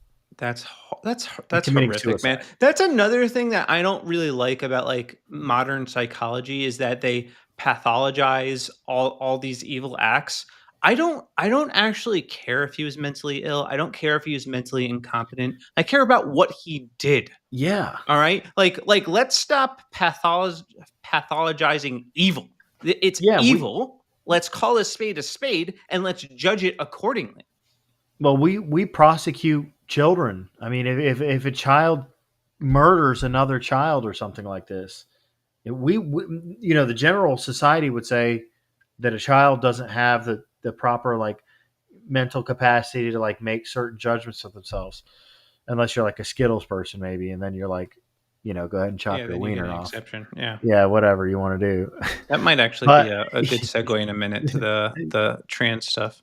Yeah, we can go for it. But the normal population, the general population is going to say like, well, it doesn't matter. They killed somebody. You know what I mean? Like, yes, most of us would agree that they don't have this capacity, but at the same time, they still took another life, and there has to be some, punishment for that, and there has to be justice. Yeah, and then failure to do so. What does that say to other potential criminals? It says you can get away with it. You can do this, and there won't be any consequences. And then it exasperates the very problem that you're faced with in that moment. Yeah. And before we leave, to leave off on the immigration, then it's the same thing with all these hordes of illegal immigrants, because that's a big topic right now. Is that all these people are saying, well, they need to have amnesty, they need to have some path to legal citizenship, and blah blah blah. Well, if you legalize these citizens, if you give them amnesty, if you give them a pathway to citizenship after they've been here for 20 years, refusing to assimilate, refusing to go file paperwork, what message does that send to the rest of the world who's trying to immigrate here? It says that, hey, actually, there's no reason to stand in this line. There's no reason to wait in line and do things the proper way, the legal way. We should just jump the line like these guys did, because they're going to give us a path to amnesty anyways. And legal immigrants should be upset over that. I mean, my grandma came here the right way. She immigrated over here from Peru with her, her husband. She did it the right way. My wife's old employers, they're Albanian. They did it the right way. And they don't call themselves Albanian. They say, no, I'm American. They're American. They identify with America. Yeah, they love American Albanian tradition. Americans. You're not African American. You're not Mexican American. You're American, or you should probably go home. I mean, you need to pick. We're not fence sitting here. You need to pick a side. If you want to be here, you need to assimilate. Yeah, and if you don't, and if you love your own country so much, which I'm all for it, love your own country. That's what you're supposed to do. Go there. Go there. Right. Yeah. Yeah. Stop waving your stupid Mexican flag in our nation. Go back to your own nation. Before we leave immigration, we should do that one clip. I think I sent it to you super late, but I cropped that video out. This is like a perfect, probably one to leave it off of. Should be probably the last video I sent you on X. Let me see. Yeah, it's just the video. I don't know if I'll be able to just. Should be able to pop it out and do it. Here we go. Yep, I got it.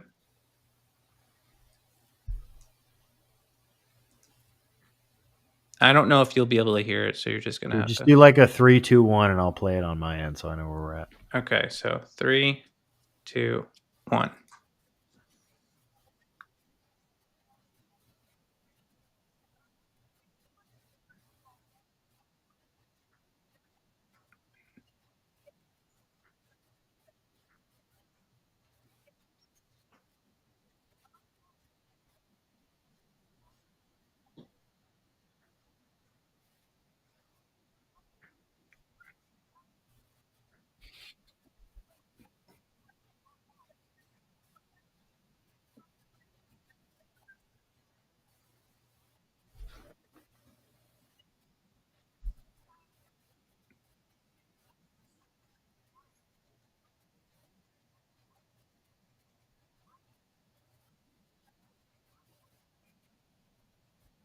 Good.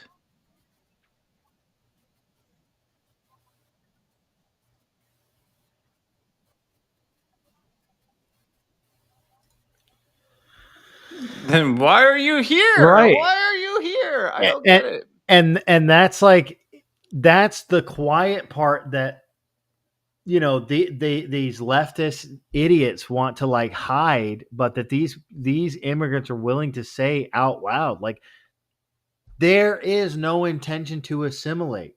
They don't want to assimilate. There's especially among the Muslims. The Muslims don't even really hide it, and when they try to, they don't do a really good job of hiding it.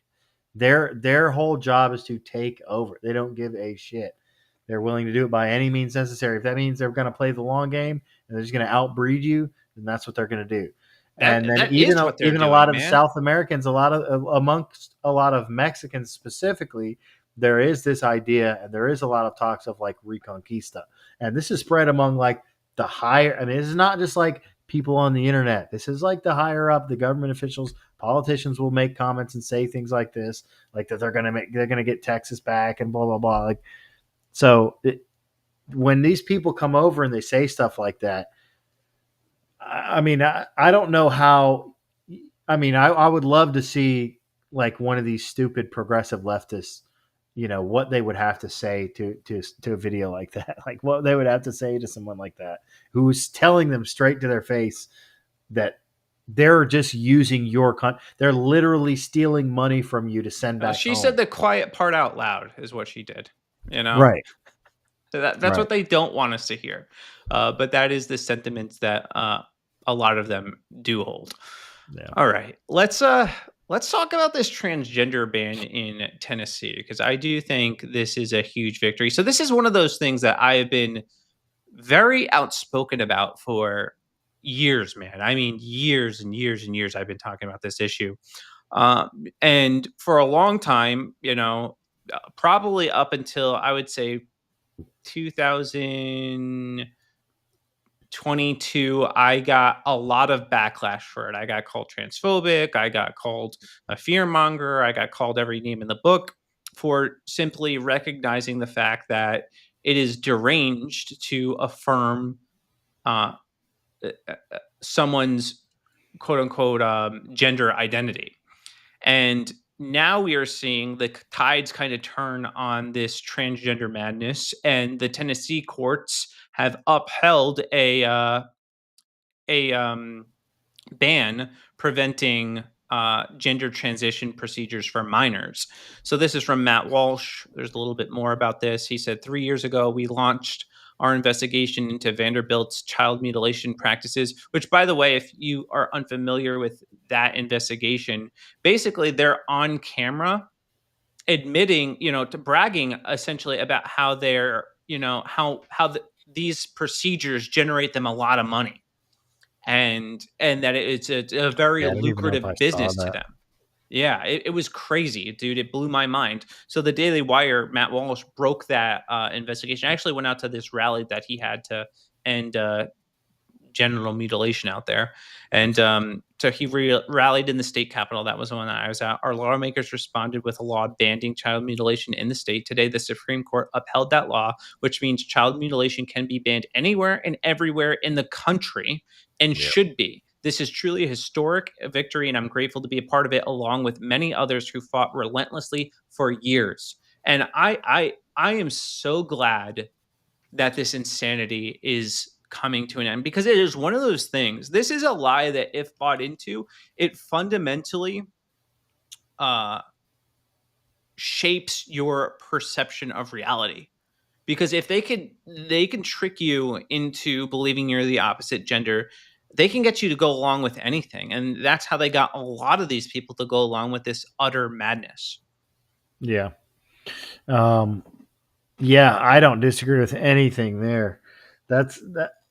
I didn't know that Matt was even breaking that story. I didn't even know that was such a big victory for them. That's pretty good. Man, I didn't even know that this SCOTUS ruling was happening either. So that was something that definitely was flying under the radar for me.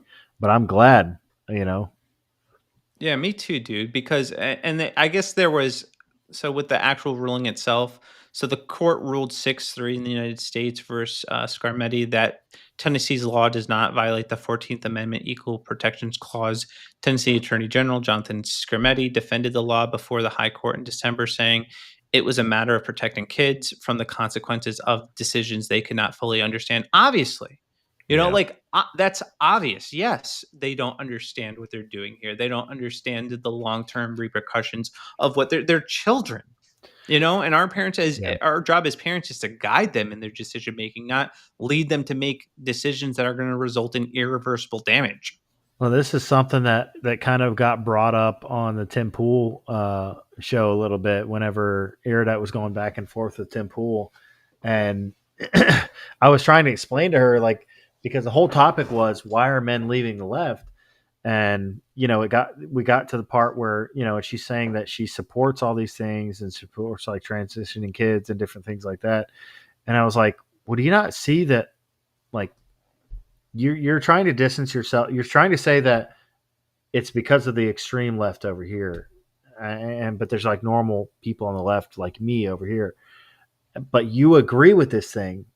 And I'm like, you not see what you can't see that from like just a lay person's kind of perspective, that you are the extreme left. That is one of the that is by far one of the most extreme things they do and believe. It's if you believe that you can identify as the opposite sex and that we should go along with it, that is actual insanity. Well, that's what I'm saying. That in and of itself is crazy enough. But then when you say my child thinks this, and then as if that's not crazy enough, then the doctor is going to come in and say we should affirm their gender.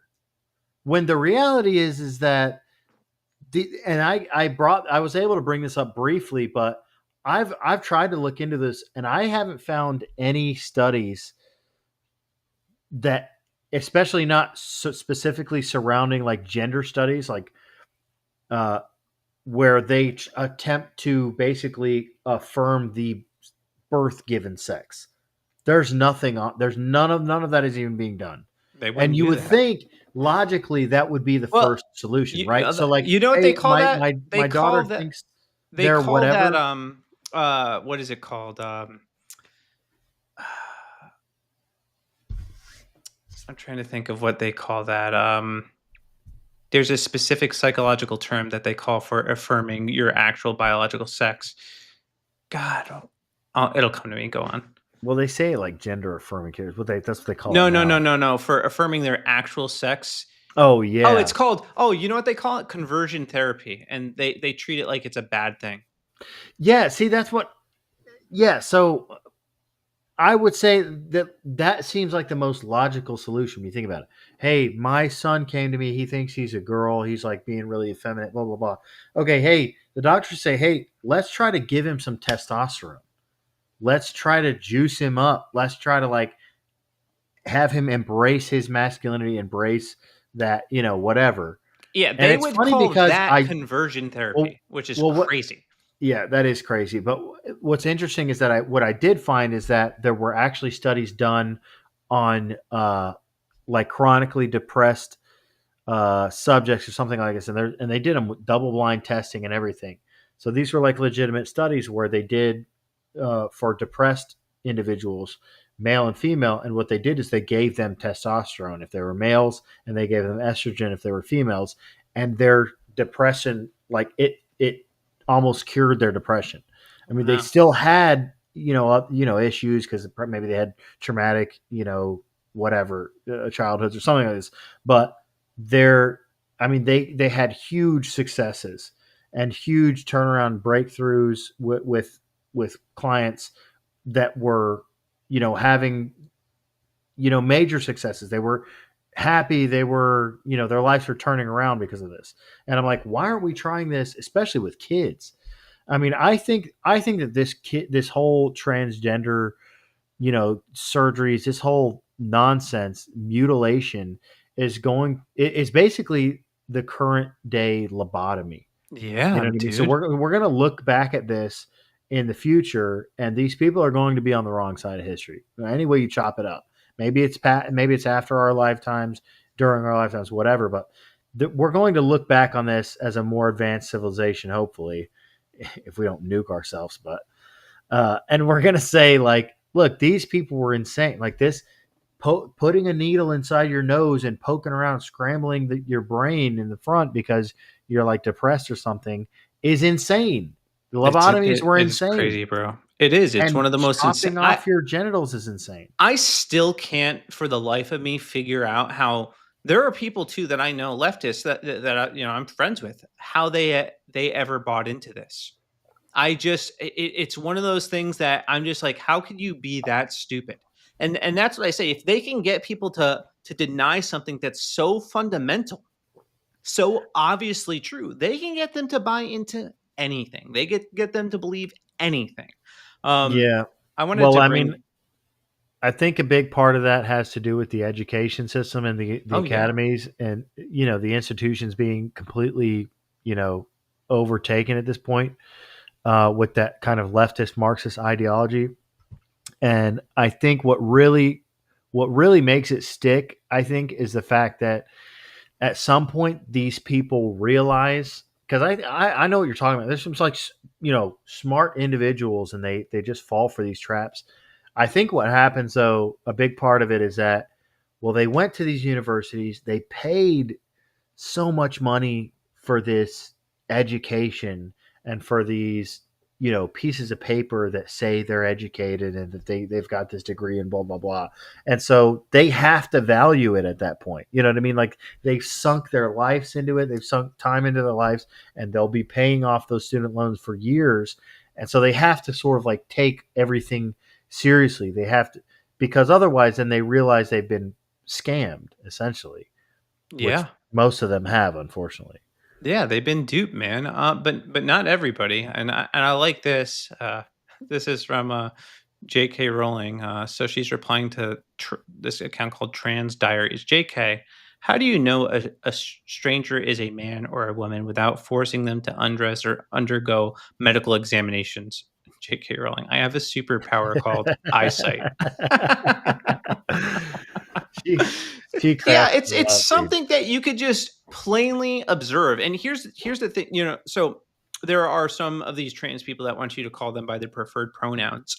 I think your average person should be insulted, or if somebody asks you what your pronouns are, that should be an insulting question because it should be obvious. All right. Yeah.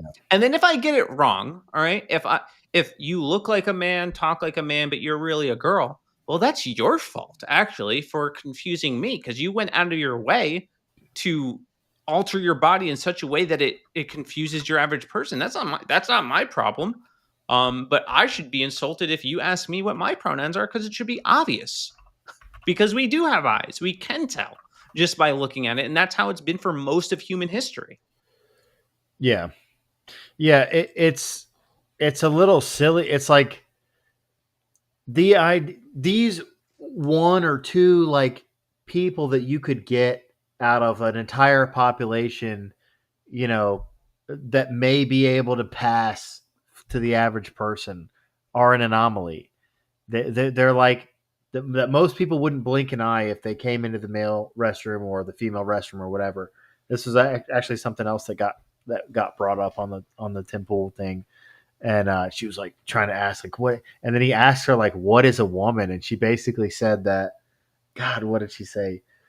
Somebody it was a character or something like that. No, she said it was like, it was an act or something. Like, it's a behavior or it's a show or something. She said something bizarre, but I'd have to go back and watch, which I haven't got a chance to do, but it's like, but these people are insane. I mean, they think these people are not the norm, whether you can have some like, Thai guy that, transitions and he puts, whatever tissue in his bra or whatever the hell he does and pretends to be a boy. But the funny thing is that even those ones that pass, so to speak, that are in like Thailand or whatever, they call themselves boys. They call themselves lady boys. They don't. And they only pass until they open their mouth, and then you can tell.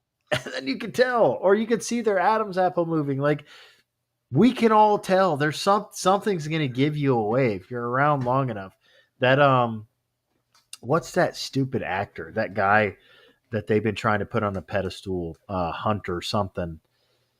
Gosh, Schaefer. I think so. Yeah. Yeah, Yeah, I think so. allegedly supposed to play Zelda. Yeah, and it's like, There's dude, no way Nintendo's gonna let that happen. By the way. those pictures are the most doctored pictures you've ever seen. I don't know if you've ever seen the one where that was going all over Twitter of him with his biological sister, and it's like it couldn't be more clear. If you look up like Hunter Schafer sister picture or something like that, like the two of them together was going around on Twitter because it's clear as day, especially when you put them side by side. And then the even creepier part about that is that he's basically become his sister. And you have to wonder if there's not some strange, like, you know, kink or fantasy or some weird obsession there. And it's just, most of these people are just degenerate creeps, to be honest. I mean, it's not even a question.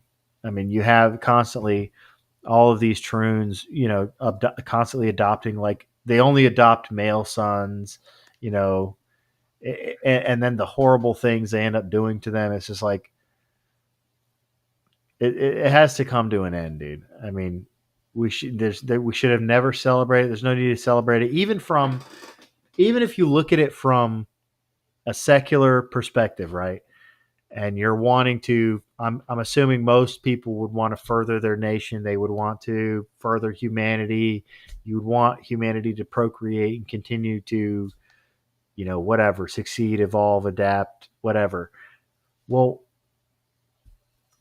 troons have nothing to offer the society. No. The Skittles community has nothing to offer. You can't procreate.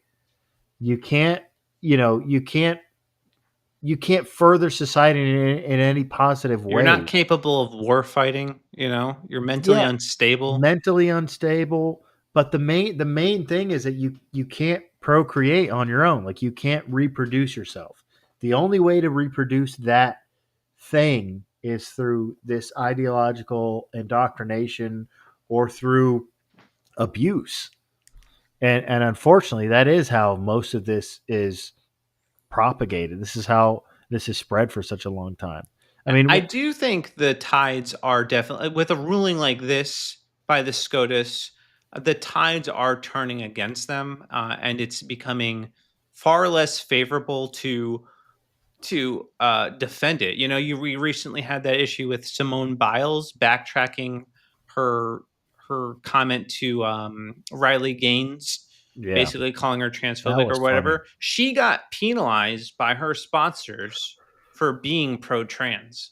So that's a sign that that's a sign that things are changing, because she had ended up issuing this. Well, I knew she was getting dragged all over social media. Yeah, she got dragged, but then she issued an apology, and it was like this PR policy, and I'm assuming that there was pressure applied on her to do that because of how unpopular it is right now to be pro-trans. To me, it seemed like most of it was actually coming from the Black community, which was actually pretty good to see. I don't think, even though that stuff it seems like it's been kind of targeting the Black community harder in the past couple of years, it's not really catching on. Yeah. It's actually the same thing, tying it back into the immigration earlier, like that video you saw, that guy that was in like McDonald's or whatever it was, Panera Bread, I think. There is a big sentiment among the Black community right now too. There was a big kind of like Black Twitter versus, you know, leftist and, you know, these illegal immigrants on Twitter. I don't know if you saw a lot of that, but the FBAs, I don't know if you kind of follow any of that stuff, or if you see any of that stuff on X. I don't know if I'm in Foundational Black Americans, or if you're even that's like a whole ecosystem that I'm not a part of. Yeah, I'm in Black Twitter, dude. I like to get in there, dude. I like to That's get in cool. Yeah, I need to adjust my algorithm. You probably don't, but I get in there because I like to just get it. I like to be everywhere. So, but the FBAs are like totally anti-immigration. You know what I mean? Because they're still trying to get their reparations. They're still they're doing some other things that I probably don't agree with.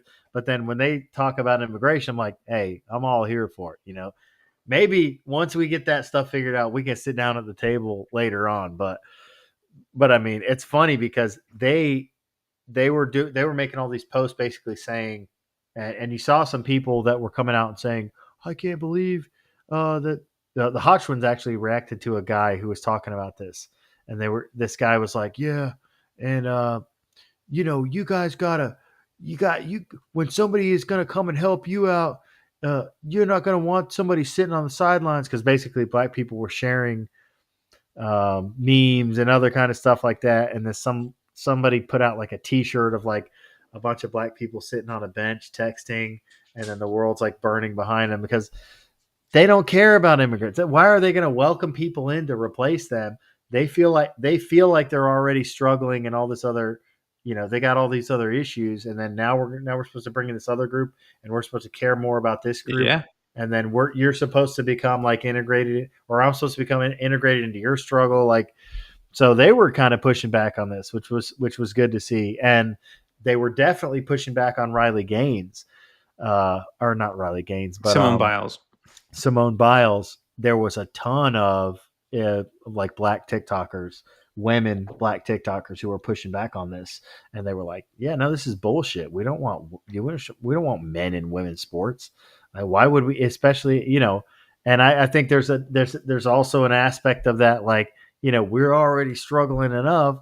Why we're going to add in this other flavor? You know what I mean? We already got it hard enough. That's one of those things where I'll take any ally that, I can get in the fight against the Troons, because it's just one of those things that if it doesn't get squashed now, it opens the floodgates to all sorts of depravity, as we have seen with, Pride and all this LGBTQ plus nonsense. So it has to go back to the hell from whence it came. And I'm glad that culture is shifting in I think a positive way, where this is becoming increasingly unpopular. Like Pride parades are down 30% now. They're hemorrhaging people. They're hemorrhaging support. I don't recall really seeing any corporations change their logo to like the rainbow flag this year, which I think is good. It's a good sign that we are healing.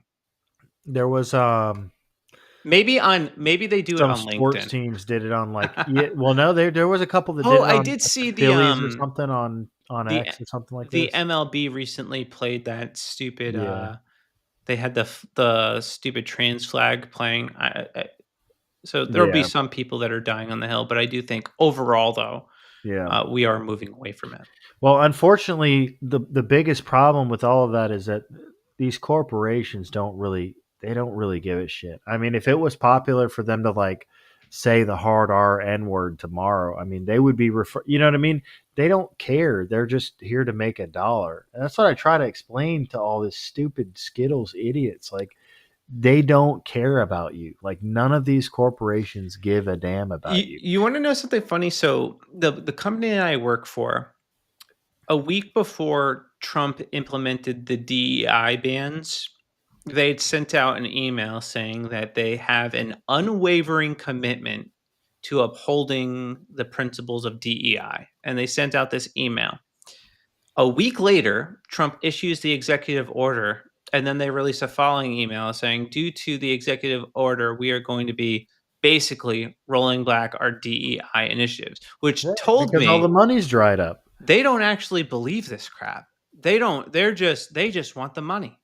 They just want the money. They don't actually believe it. Nope. They never did. Yeah. And then you have to wonder why this stuff was ever allowed to be pushed, and why it was being pushed through the government to begin with. I mean, why are we allowing the government, who is supposed to, like I said earlier, I mean, who's elected to look out for our best interests and protect, the civilians of the state first, pushing this crap onto our kids, pushing this crap into our, businesses and our corporations? Why are we giving tax breaks and benefits and subsidizing companies just because they're practicing DEI and all this, pro Skittles garbage? Yeah, the left has been ideologically captured, man. It's part of their DNA now. I don't know how it happened. I don't think I'll ever fully grasp how somebody can buy into something that's so obviously insane. But other than propaganda is very effective, man. Very effective. All right, dude. I think we're gonna start to wrap it up now. So do you have any final thoughts? No, yeah, I mean we cooked on immigration for a lot longer than I think we both thought, but It was a good time. conversation though. Yeah. It was a really good conversation. And where can people find you? X, YouTube, and Rumble right now. Like I said earlier, I used to stream on Twitch, but I've kind of shut that down. I don't think I'll reactivate it. I've got my old library in there, but I'm pulling everything off and trying to get it uploaded to like Rumble and YouTube for now. So yeah, X, Rumble, YouTube. Yeah, now's a really good time to American be on Rumble, Nacho. bro. They're putting a lot of work into it. Obviously, studio needs a little bit of work, but Yeah, the studio could use some work. yeah, the studio needs Hey, a little more work. we made it work. Is this the first time you used it? This is the first time I've used it like this, like to do the dual screens. Okay. So this is the first time I've used it at all. So I mean, I think yeah, hey, it for went the first run, Rumble, I think you're doing all right. yeah, it went Just a little fairly tweaking, well. but- Yeah, need some minor adjustments, but I think it worked for the most part. And I definitely enjoyed the conversation, and I appreciate you coming on the show, man. Yeah, same man. Thanks for having me on, dude. All right, have a good night, everybody. Deuces.